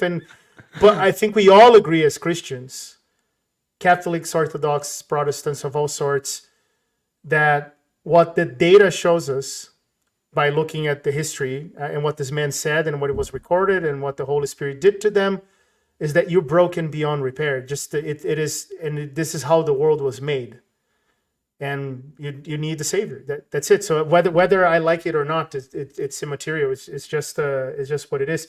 But then Shreya's asked a question. Oh, can I just pop in really quick? I would say the only thing I would say in there is, like, well, there's a few things, but the main one is that I think it's a very distinctive feature of Christianity that it has a sort of a good explanatory power, how there could be like a good God and also the world could be the way it is right now, which is that, like, we don't think history has gone back just the way that it is right now for all of time, that there was like a distinct event at some point in the past, whether, whatever your interpretation of the first few chapters of Genesis is, that's sort of like the clear thrust of the chapter, is that there was a distinct event where things were good before, God says they're good, and then humanity made a bad decision, and then things were bad afterwards, right? And so what we can like say, and then also the whole thrust of the like meta narrative of the Bible is that there's going to be this snake crusher, which we meet in chapter 3, who's going to come and crush the serpent's head, and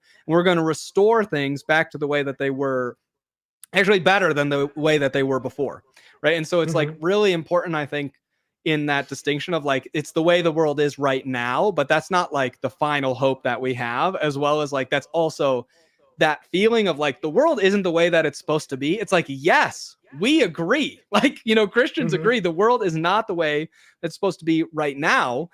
It was different, and then it got bad, and then Jesus is going to come back again later, and it's going to be good. And like, that's awesome. That's just my only thing of like, that's the way that it is. That's the way it is right now. And I think there's something really interesting about that distinctive timeline, which is a lot different from like different ideologies that are more like circular or sort of like infinitely backed in the same way that they are right now.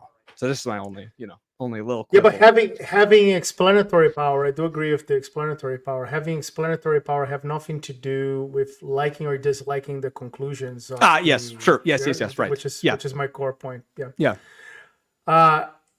Again, I do agree, of course, that Christianity has a strong explanatory power. I don't think that that explanatory power makes sense. If what I'm and what I mean by that is that, again, that you have all of those arguments. You have all, again, different people and all that. But you have all of those arguments. Does God exist? Does God doesn't exist?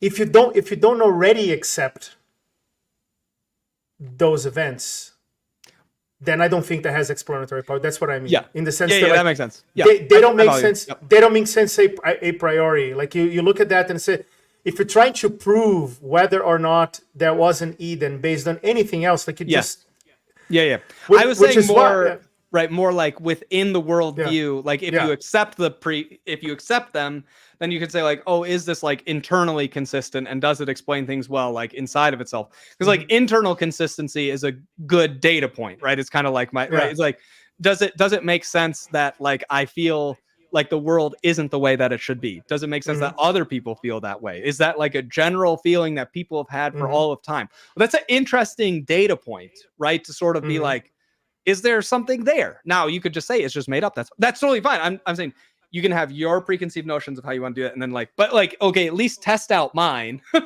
right, and see if that is an interesting data point there. So that was because look, for a lot of atheists, including my former self, it is this thing that look, I am making a claim about the world. Yeah.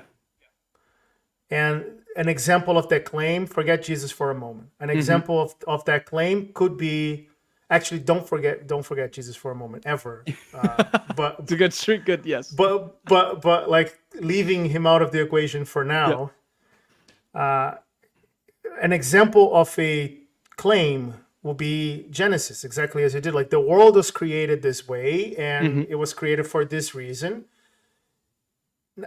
You can't just look at that and investigate that claim and say that it makes any sense. It doesn't. Like from now, which is why for me, and I understand that other people are different and see the world in a different way.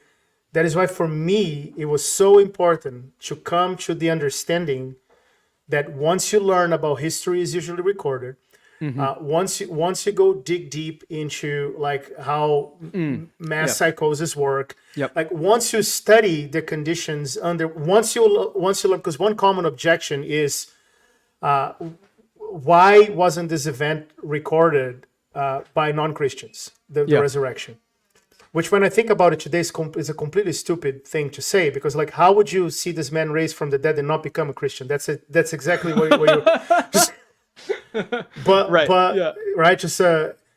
yet, like, and so once you understand all of this thought process of the Bible, like there's no claim, there is no other proof outside the Bible. Then once you understand how the Bible came to be, because the Bible didn't just show up one day. There's a historical process creating this. Right. Once you accept all of that, and once you look into that, now you don't have to look at the claims anymore. You can look at the fact that one person died, and then you look at your experience and you say people who die tend to stay dead. That's usually my experience. Yeah, my experience as well. Yep. That was this man for whom it was different. Yeah.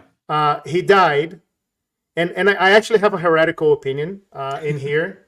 Blasphemous opinion. Blasphemous opinion, which is like people claim that Jesus rose from the dead after 3 days. And what I think happened is that he actually rose on Saturday, but it was the Shabbat, so the angel refused to move the rock. Because he said, I'm a Jewish angel. Nothing's going to make me work on Saturday. You wait until tomorrow.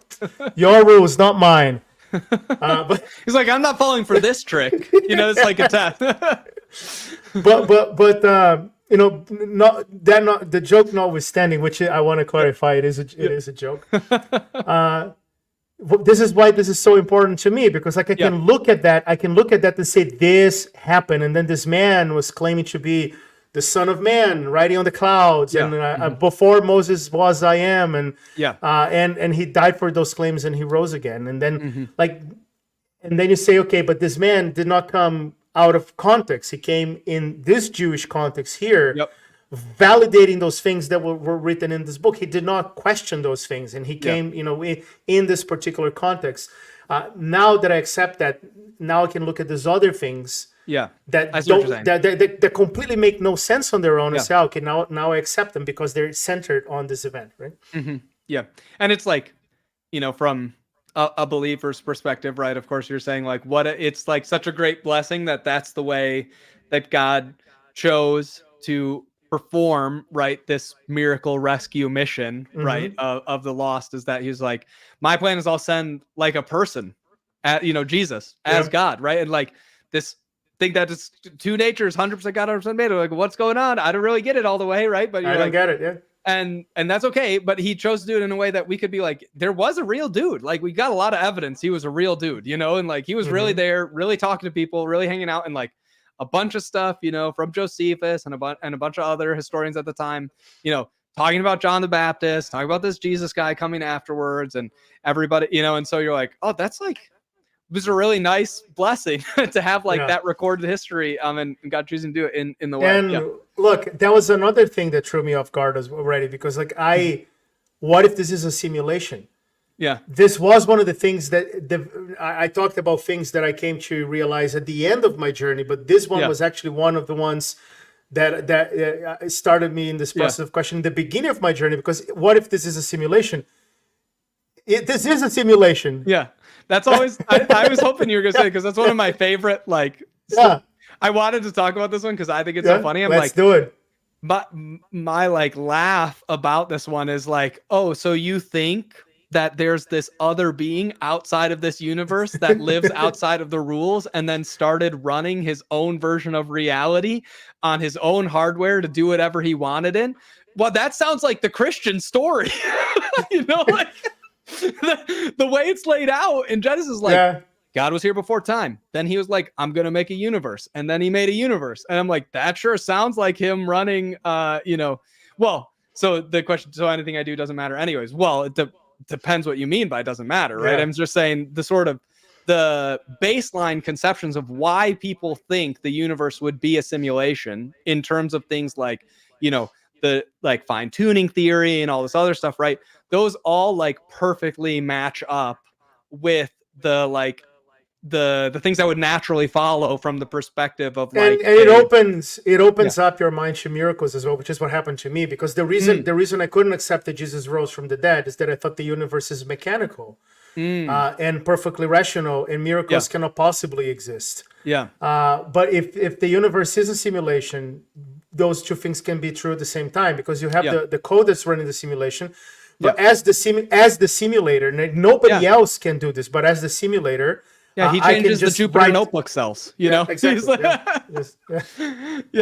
No, I put an entry in the database, right? So just and once you accept, and going back to that thing that I said before about like what would take to convince you, like if you come from the preconceived notion that miracles are impossible, then I guess fine. I mean, just you're gonna have to find the second best explanation for all those things that happened to Jesus, which is probably aliens or some nonsense like that.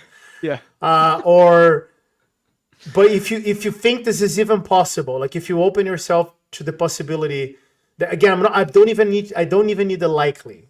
You don't even need to believe it's likely at start. You can start from the belief that is extremely unlikely. But you open yourself to the possibility that the creator of the simulation could go and write an entry in the database, and that completely destroys the worldview in which miracles are not possible at all. And then when you look at the data for Jesus, like there is no other good explanation. So I just always have thought for a while that I think like the simulation, like as a theory, I know Schrager, I think you're like, you send a laughing emoji with it. So I think it's like, sort of, joking about simulation sort of thing. But I've always thought it's kind of funny because it's like the premises are all like the same premises of like the Christian God, right? That he, so it's just very interesting to me. So my parents are Hindus, and I know a lot about that religion. Hinduism makes a lot of similar claims, and I don't feel like any of this makes any sense. So first of all, if your parents are technical people and they want to come on the podcast, please let me know. There you go. Because it's I don't want to, despite the fact that so far I had a lot of Christians in tech. Yeah. I don't want this to be a podcast just about Christianity. I'm open to talking to other people as well, and I'm also don't want this to be a podcast only about tech people. I want this to be a podcast in which rational people in the sciences, so sciences, tech included. In fact, I think in tech we are the least rational of the scientists and engineers, but that's fine. You'd think so based on our Twitter arguments, Yeah, yeah, but like I want to have those conversations with other people as well. Yeah. So before that, like this history could all just be fake. I mean, as I said, like maybe we'll get there and put this comment on back then. But I want to highlight something here from Austin. Thanks again for coming once more, Austin, in watching the live episode. For those of you who did not know I was going to be doing this live, please subscribe to my YouTube channel. And then you're going to be notified in the future for how am I doing, Teach, with my... Great. I was loving this. I'm like, yeah, this is great. This is how you do tell it. them, though, smash the like button. Smash the like button. There we go. Now we're talking. But don't smash the like button yet, because this is the live one, and then I'm going to edit slightly. And then when you see this video... You can do both. In its permanent form. Yeah, there you go. Smash the like button. Okay? Do to the like button what Jesus would do to the serpent. Right? Crush exactly. There we go. But there's a comment here from Austin. As C.S. Lewis said, Jesus was either a raving madman with no merit, which, by the way, skipping mid-phrase, this is indeed the thing I hate the most for people who deny Christianity, saying, oh, Jesus was just a very smart sage. Like, no way. If he wasn't God, he was completely insane. Why would you listen to anything he had to say? Yeah, right? He would be a very bad person to get advice from. Yeah. If he got that central point wrong. Yeah. Or he was everything he said he was. There's no real in between, because the idea is so outlandish. I fully agree. And another comment from Shreyas here. I don't know. I'm supposing to say I don't know if I like the fact that I have to believe something to be a good person. Look, I think Teach, let me know if you agree or disagree, but the view that we Christians would have is that you are not a good person, Shreyas, and neither am I, and none of us are. And like, this is the biggest difference in Christianity. There is absolutely none of us, there is no person on this planet in history that can live up to what a truly good person from the eyes of God would be. There's this idea in Egyptian religion that once you die, they weight your heart against the feather, and then if your heart has any sin, then you're condemned. And in the Christian view, we are all damned if that is the test, right? Like, we are all terrible people. Like, some are worse than others, but we're all terrible. Yeah, Jesus. If you want just like a passage to sort of get the flavor of that, you can just read the Sermon on the Mount, which is Matthew 5-7, and Jesus there is addressing this audience, and he's talking to them about the religious leaders of the day. And like, contrary to like at least modern Christians' perspective on the Pharisees and stuff, they were really good at following the rules. Right. So it's like, we tend to think of them as the guys that like wanted to kill Jesus. So we immediately think of them as like the bad guys in the story. But the people in the day really liked them and respected them and thought they were like really good at keeping all the rules. And Jesus' point is like, no, you guys aren't really like getting it. You need a better kind of righteousness than that what the Pharisees have. And he lays it out like super clearly, where he's like, no, you guys think like, like murder is only when you go and kill your brother. Wrong. Murder is when you get angry at him, or when you curse him, or even when you insult him. This is like, so if that's the standard, you're like, oh, whoops, like I'm murderer, right? Right. And you're like, oh, the level of adultery. The easiest one to understand is adultery, right? Just like every single one of us is an adulterer in that. Right. And in fact, I have this very quick story about that. That when I joined the Catholic Church later, I was baptized as a kid, but as I said, age 14, I said. And then when I came to understand the truth of Christianity, I decided that I will be any other thing but Catholic. And here I am. But when I made this decision, again, back will disagree with about that, which is fine. I love the fact that we can disagree with that. But when I made this decision that this is what I need to do, I was married already to my wife for many like years, like decades, almost more than a decade. And then I was talking to this priest about whether or not I should take the Eucharist, which is, according to Catholics, there is this belief that according to Catholics, and I want to stress, not only Catholics, and in fact, this was the accepted belief before the Protestant Reformation. This is the real body of Jesus. This is not a symbol. This is very sacred, and it's something that you want to. And again, whether or not you agree, you should be able to understand that this is very sacred. And then I'm talking to the priest that is helping me with this transition. And he said, look, I'm not going to, it's up to your consciousness, but you are an adulterer. And I said, no, I'm not. Right. Just, and said, yes, you are. and then we had to, but I had this thing in my mind, which is like, yeah, like I'm not married in the church, just all of that. But I'm in a relationship.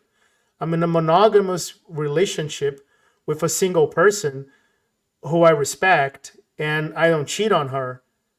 I don't think this term applies to me. And then he said, yes, it does. And then we had this conversation that helped me understand that, I am. Right. Yeah. I need to fix this. Yeah. Right. When you just like read the 10 commandments and then you're like, oh, I've broken all those. And then you realize like, or at first maybe you think like, I've never killed anybody. Right. So it's just like asking, people of the day, like, have you kept the law? And they're like, oh yeah, I did. I totally did. And they're like, you missed something important there, right? Where this whole idea is not just about literally killing somebody, right? But it's like hating them. It's like, and that's one of the things that makes me like, for me, it's like talk about things Christianity doesn't do super well today. Like I think like particularly we'll say like I don't have a lot of experience outside, but like the American church, like it makes me really sad that we like have a lot of people that we hate, and you're like, man, I even like, I'll give an example that's like more controversial, I guess, because we're on a podcast, right? Ooh, it's like, let's do it. Clicks. It's older, so it's fine. But like even thinking about something like celebrating the death of like, Saddam Hussein or someone in Al Qaeda, it's like what the church should be doing is we should be mourning the loss of someone who's made in God's image. We should be like sad about that because we love them. We're not celebrating. Now we should want justice to be served, and like if there's no other way, we like maybe that's the only. I'm not trying to start a geopolitical conversation or anything like this, right? But in terms of like our attitude as the church, like it's sad that we hate people, and you're like, you guys, we're missing something kind of big here, like Jesus is talking about if you're getting angry with your brother, that's murder. And you're like, oh, like we missed something really big. So that. It's just, but then you recognize, oh, the standard is like way different than what I thought it was. I thought it was like, down here, like somewhere that I could go to, but instead it's an unfathomably high standard that I'm not canceled. That I can't do. Yeah. But the reason I like the example of adultery is that through the standard that Jesus sets in the Sermon on the Mountain, we are absolutely all adulterers. Oh, yes. Yep. Yeah, that's the thing. Even I, and that's the thing. So, like, according to the Catholic Church, like, I would be advised to marry my wife in the Catholic Church, which I later did. But even after that, I'm still an adulterer, right? Yes. Because I went to the gym this morning, and it's kind of hard not to. Yeah. Or right? even, if you know what I mean. There's a difficulty just about. Do I always 100%, love my wife in a way that honors God, right? Like, am I, or, like even within that relationship, you can still be doing something that's wrong, right? So it's like, oh, when you sort of, I always laugh because I always think of the scene in Trek where he was like, ogres are like onions, and you're like peeling back layer. I always think about that like as myself, where like, oh, I thought I was doing like kind of good in this area. I had like one thing to clean up or whatever, and you like peel back the one thing and you're like, oh, there's like 2 more layers. Oh, well, we'll just peel back those 2 layers of bad things I'm doing. And you keep on getting, you're like, oh, my heart really is deceitful above all else, right? Like, I don't want naturally to do the good. You can empathize with Paul and saying like, oh, the things I want to do, I don't do. And the things I do, I don't do it. And it's so, you can definitely empathize with that. Awesome. Man, so that was the detour became the podcast, which is great. It Which is did, yeah. absolutely great. But Yeah. Austin has a comment here. 100% love is the answer. Even if people are living in sin and you don't like the way that they live, you have to love them anyway. Now let's go full in the cancellation risk territory here. But Uh-oh. I don't think some people I think err on the other way, which is thinking that everything goes. Because love just means acceptance, and I don't agree with that at all. I think and you hinted at that talking about Saddam Hussein. You can call that out. You can say like this is wrong. You can make this person face secular justice. You can do all of those things. You might even kill that person if that is the only way that you neutralize that threat. Right, like if someone's running at your kids or something, right? Exactly, right? So I think the whole point is that there is a dimension in which we should focus that is inside of you, and is the things that are going on that in a sense truly matter. And you should love that person, even though you know you're going to fail at that standard, because we will fail. Yeah. I'll pick an even easier example is like, I love my kids, but I don't just like accept everything about them the way that it is, right? Like my kid throws a tantrum when he's upset. No, we're going to work on not having that be the case, right? Like that's good for him because I love him, because I care for him, because I want the best for him. I'm going to try and teach him how to control his emotions, because I don't want him to be at the whim of how he's feeling at any given moment, right? Because like life is so much better when you can decide, I'm not going to get angry at this. I'm going to push through, right? Like it's just a better life, I think, right? And so like I'm going to do that for my kid the same way that I would try and do it for other people who, want to talk to me and have a conversation or whatever. I'm not really it was sort of funny. I mean, I talk pretty regularly about Christianity, like related stuff, like on stream, because I have like a little bit more context and time to say that. But I like don't really talk about it a lot on Twitter because I don't think that it's like useful, right? Because I generally think we started the podcast with me saying that I had no idea that you're a Christian, so you'll understand now that I just don't watch your stuff, right? Yes, right. Yeah, I know. So now you've been outed. I knew right away. You're not hanging out on stream a lot. I don't, man. I don't. Yeah. No, that's okay. Sorry. Stream is tough. I mean, my broader points, like I just think there's a lot of mediums where you end up doing more like hurt than help, right? Trying to like talk to people or convince them of something. You know what I mean? Like it doesn't for me, right? I'm not saying no one else can do it and no one else never has any effectiveness. It's just for me, I don't find that it's like very effective. I'd rather have a long form conversation where we can talk for an hour and a half. And like we spend most of the time just talking about some weird little micro fight between Christians about predestination. It's like we agree on 99.99% of everything. There's that predestination. Let's focus. Yeah. Man, it's just the thing that kills me about it is that like, and this was before I started thinking about the idea of God. We'll get you the comment soon, but I had this very low impression of religious people of like a war-making machines, right? Because of the Catholics and the Protestants in the 16th century, which was your fault, by the way, but just didn't really get along. It was right? Luther's fault. Okay, I'm not a Lutheran, so they didn't really get along. But you impute that to religion. You impute that to religion, which is what I did as an atheist, but my view of that today, and that view actually came way before my my acceptance of religion. I at least understood that. Pick the Twitter fight of the week, which is whether or not people should learn Git in the University of Celsius and Fahrenheit, and like pick any of those conflicts of the week. Now you imagine those two groups with access to state level weaponry. Right. Yeah.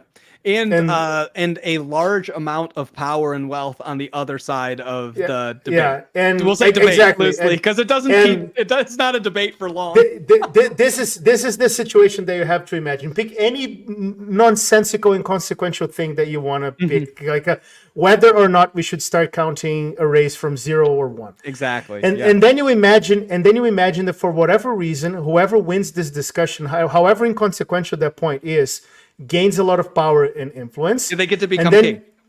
Yeah, and then you imagine that both sides of this debate have access to state level weaponry. Yeah. And now you understand the holy wars of whatever century you want to look into, right? Yeah. It's just the way it is, right? Right. And that there's lots of, I think there's a lot of people who recognize that they can use those tools, whatever tools are available to them, right, to garner power. I think if you're looking around today, you can see that in every political party, every country, everywhere you're at, right, that there's people, they're not actually interested in whatever it is, the thing that they're saying, right? I feel like that's maybe, I don't think it's controversial to say anymore. Most of them don't care what they're saying. They just want to be at the wheel, right? And so you're like, Yes. oh, well, that's happening without, an official state-sponsored religion. And for some reason, like countries are still fighting and you're like, I wish you guys would stop. War's really bad. Can we not do that? But they still want to do it. So it's, yeah, it's very sad, but right. Yeah. I think the root underlying cause for a lot of those is not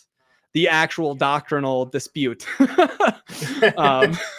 That's the facade, right? Yes, that's the facade. Right. But like especially what's put up by the people, I think, trying to do bad things and get their own spot. Yeah. Now, I still have no idea how a man building a database believe in this thing. And I think, but I love your work anyway.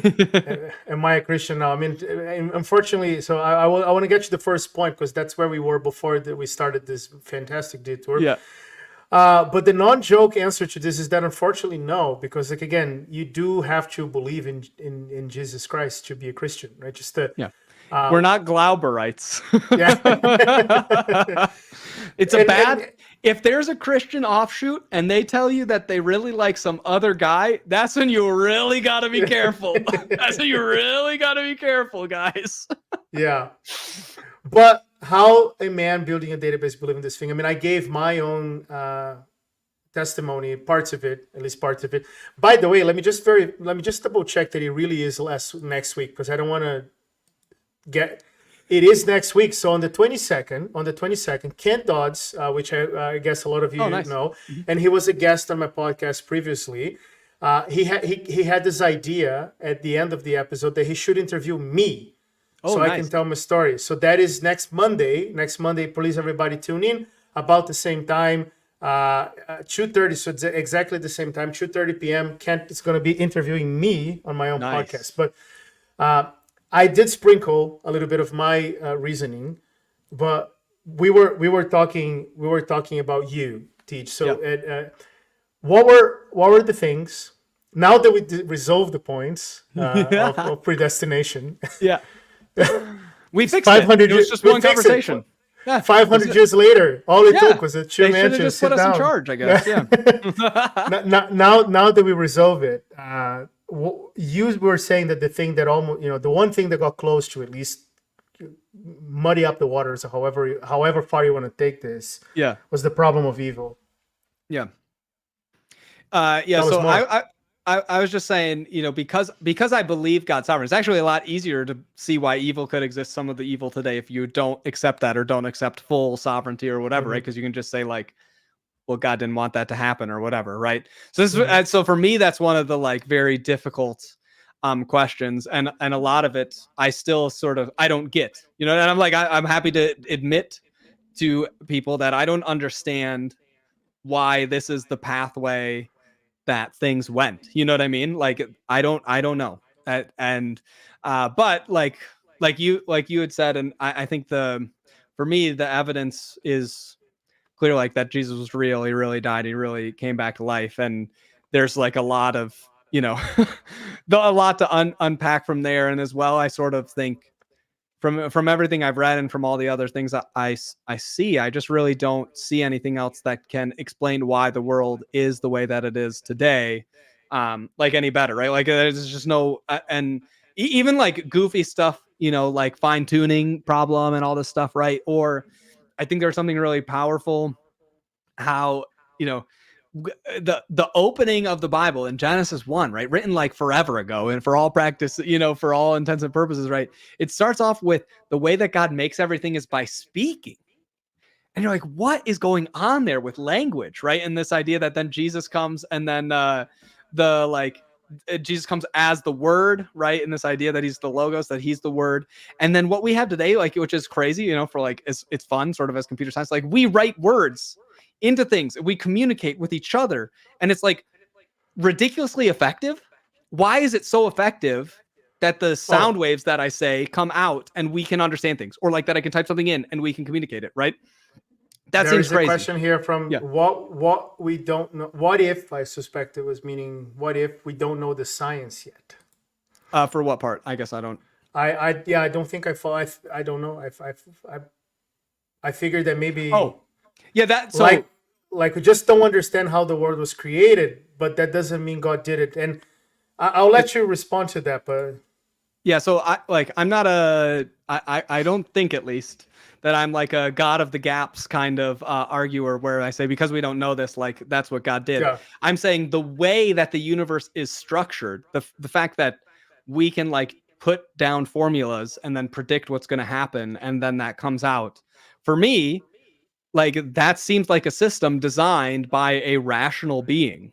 Right. And the amount of these things that go together, it's very difficult to see why would I expect that if the only driving force is randomness, right? Randomness doesn't create ordered systems. It just doesn't. Yeah. Like I believe in thermodynamics, believe it or not. Like I'm a Christian, I believe in thermodynamics. I think systems degrade. As you should. I think they degrade to worse and worse entropy. So like, why would the system build up intelligence? Like we have information science. We don't think systems generate new intelligence. They start with the maximum amount of intelligence. Sometimes they become more ordered and they explain that intelligence better, but they don't generate the new intelligence, right? And so there's sort of so you're saying that the systems in general decrease in intelligence over time, or at least they increase in entropy. Is Twitter an example of that? I guess.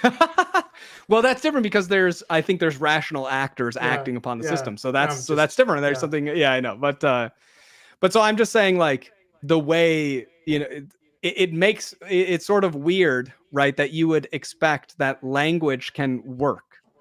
Right, that we can communicate. No, there is a fantastic paper about this that I'm going to assume most people haven't read, because again, I make those assumptions sometimes, and maybe I'm wrong, but like I saw it for a bunch of stuff like that, and I have never came across that paper from the 60s. But before that, one framework that I find very useful is that if you ask me why did I make eggs for my kids this morning, like, or something like this, like, I show up and my kids see, a better way to put this, my kids wake up and then they show up for the breakfast table, and then they look at those eggs, and then they see, why are those eggs here? Now, one possible answer is Daddy made them. And another possible answer is to explain to them the whole process through which I made them. Yes. Which does not invalidate the fact that I made them, because I want, like, both are my true. My will was to make those eggs for you. And then we can talk about this in as many levels as you want, like a why, because I know you like eggs in the morning, and because I know you need protein, and if I don't make those eggs, you're gonna go eat cereal. Right, which is closer to the truth. But I can also focus on the fact that, you know, the egg gets cracked and inside, and I can focus on the why and the how. Right. But those are both valid. But the paper I was referring to is, and look, those things, there are things that I find fascinating, which is things that they're so obvious that you don't stop to think about them. And when you look at it, they're actually they're not obvious, they're very recent. And two examples, the latter being the paper. Well, before the paper, even better one, we have this ridiculous idea today that Christians are anti-science for some reason, right? And we can go into the reasons. Unfortunately, some of them are. So it's like exactly. And you know, there is this idea that the Earth is 6,000 years old, and etc. And then those people, those fanatical people, do not accept the theory of the Big Bang, which is this default theory that everybody, of course, should accept because it's, you know, it's obvious. What I did not know, and I truly did not know, and it was just a matter of focusing and paying attention, because I knew the facts, I just didn't connect them. What I did not know was that the Big Bang Theory is a theory from the 60s that at the time was criticized because it had religious overtones, because all the scientific establishment of the day believed that the universe was eternal, and he saw there was a risk of accepting the Big Bang Theory because it was too close to what the Bible describes, right, in the sense. Right. But at some point you could not ignore the evidence. And the paper that I read is The Unreasonable Effectiveness of Mathematics. If you haven't read that paper, I absolutely recommend. Absolutely recommended reading, because the question that it poses right away is that math explains the world. Why? Like when you think about it, and we start thinking from first principles, there is no reason. In fact, I want to read from the paper, The Unreasonable Effectiveness of Mathematics. We're going to do this on stream. There you go.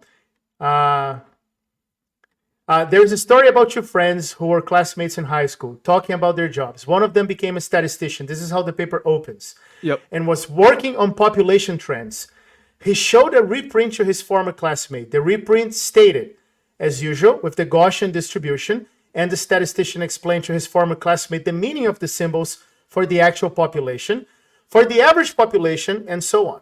So there is this claim about the Gaussian distribution, and I explain all the symbols in this formula to my former classmate. His classmate was a bit incredulous and was not quite sure whether the statistician was pulling his leg. How can you know that, was his query. And what is the symbol here? Oh, said the statistician, this is pi. Why is that? The ratio of the circumference of the circle to its diameter. Well, now you're pushing your joke too far, said the classmate. Surely the population has nothing to do with the circumference of the circle.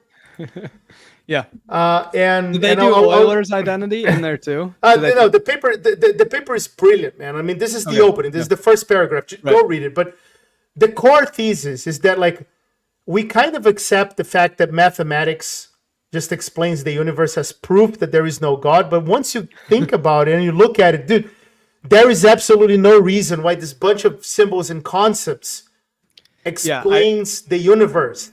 Like, that's the point that I was like trying to make, right? Is that I think it's really interesting that the Bible starts with God speaking, right? And then the Bible describes Jesus as the Word and all this stuff, right? And then we can use these words and symbols to communicate, and they allow us to do predictions about the world, and then they work. And you're like, it doesn't follow like as that is what should happen every single time, no matter what. You know what I mean? Like that's it. So for me, it makes sense that there would be some being. This is why the simulation's appealing to people, right? Because they're like, well, why would all these math tricks work? It seems like a computer. I'm like, or it seems, like my perspective would be that, it seems more like there's this creator who reveals himself. Like all the things he says in the Bible is that, he's like he's rational, and that he, like doesn't is change a God his of ways. order. He's immutable. He's outside. And you're like, like if I imagined what kind of world he would build, it would be one that like you could do math and you could find stuff. And that's what you see too. There's like the classic story of like, I don't remember the guy who is doing the periodic table of elements. And he's like, well, we're going to leave these spots empty. Yeah. And he's like, because I think we're going to find it later, because it seems like there's a pattern, and God does patterns, it's like really funny, because he's like, yeah, I just think that's probably what's going to happen. He was probably a lot smarter about it than my, layman's interpretation of. But it's just very funny. So it's just some of those things where I think it's really interesting. Yeah. But man, like the reason I wanted to link this paper is that like we code and etc. But like math really is fantastic to a point that. And the other day I had this realization that when we think about nothingness, and I think in the discourse, when we think about the world from nothingness, we kind of assume, and maybe it's not, maybe we don't notice that we're assuming this, but we kind of assume that there is logic and there is math in the nothingness already, because otherwise you wouldn't, even as an atheist, you wouldn't be able to make the claim, the world came from nothingness, because here's the equation of how it came to be. In my definition of nothingness today, there is nothing, right? No math, that's cool.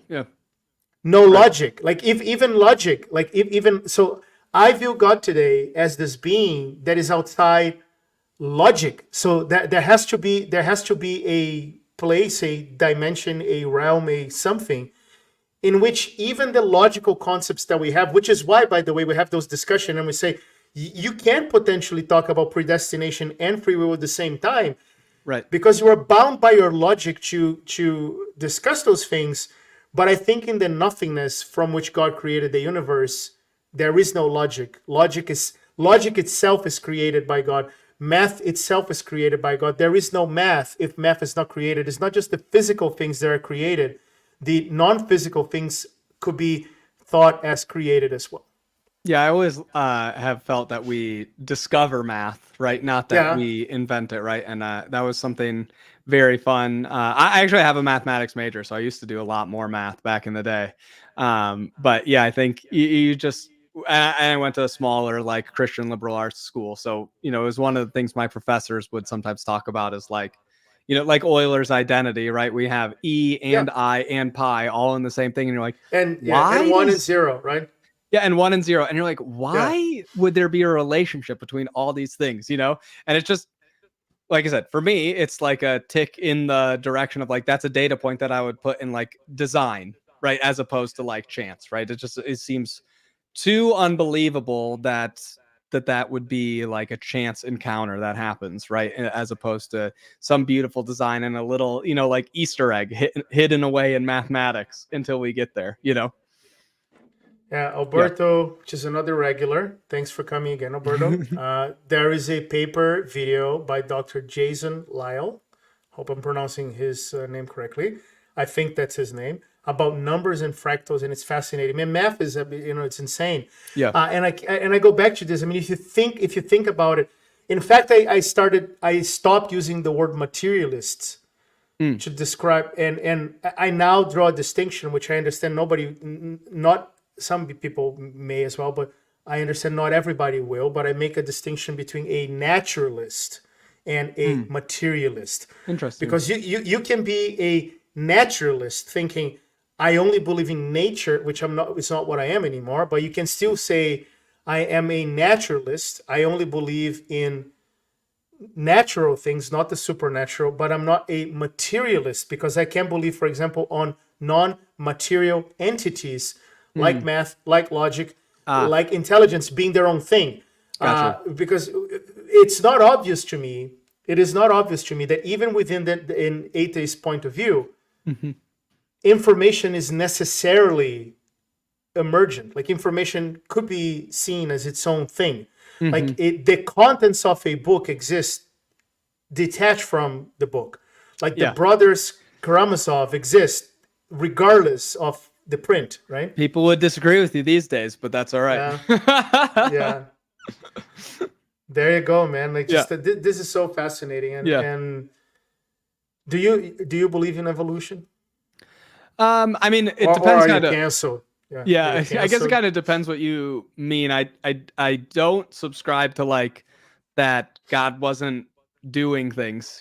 So like I think God was there doing stuff. I don't really super honestly like I don't really care very much. I think it's mostly like just a non-point really. In general I lean more towards being like probably more towards like a literalist reading of Genesis, just because I feel like that's what the text says, and like Jesus mentions some stuff where it sounds like he's closer to that, but like I just don't really care that much about it because it's like it doesn't affect me at all in my day or like how I mean, so I guess really what it's more like I feel like I have lots of ways that I need to learn more about how to love people and take care of my family and like do a bunch of stuff like that than I do about worrying like which way Genesis is. So like I definitely think things evolve and change and like that they're I think like like I think dogs are from wolves and stuff, you know what I mean? Like, I Yeah. think that part, but I'm not really like I would be more towards like a, literalist Yeah. version just because I think I don't really care. I just read the Bible and I think that that's good. There are two more book recommendations here. Austin recommends there's a very interesting book about evolution called Signature of the Cell. Interesting. I've heard of this book. And then there's a comment here from Miguel. Stephen Meyer on intelligent design is a great start. Yeah. I was fortunate with this. I'm usually not fortunate with stuff like that, but I was fortunate with this because I had a very good teacher in high school, which I usually cannot say for other disciplines. But my chemistry teacher was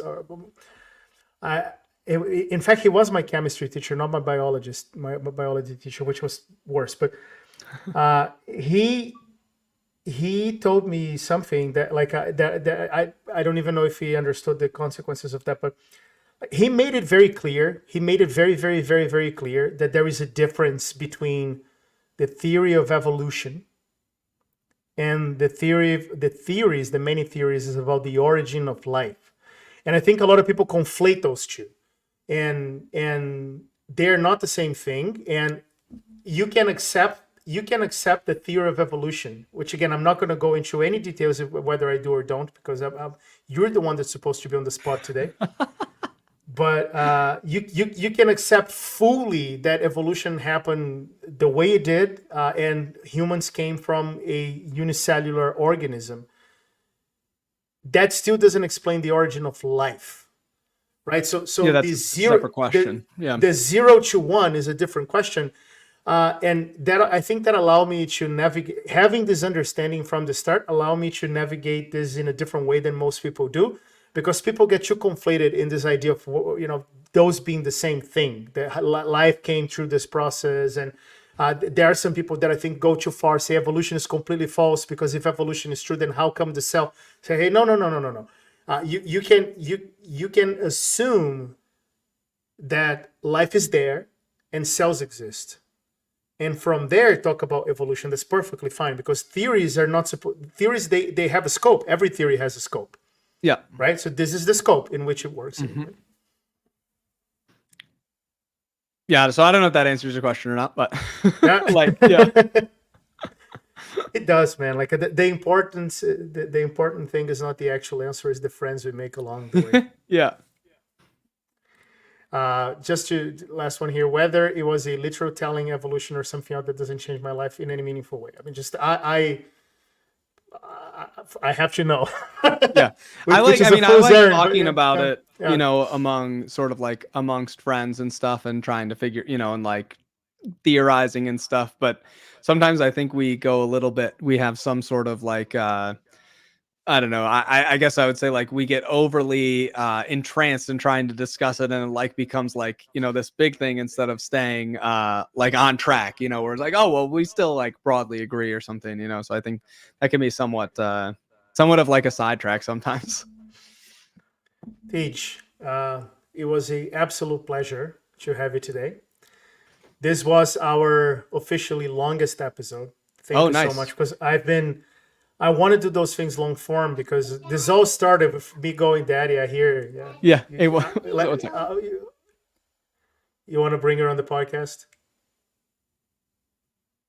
No, he's good. Yeah. I think this is our cue. Thanks a lot for We're not going to edit this out. This stays, man. Great. This is here enshrined forever. So thank you so much. I'll see you around. And it was a great discussion. Yeah, awesome. Bye-bye. I'll catch you later. Thanks for having me. See ya.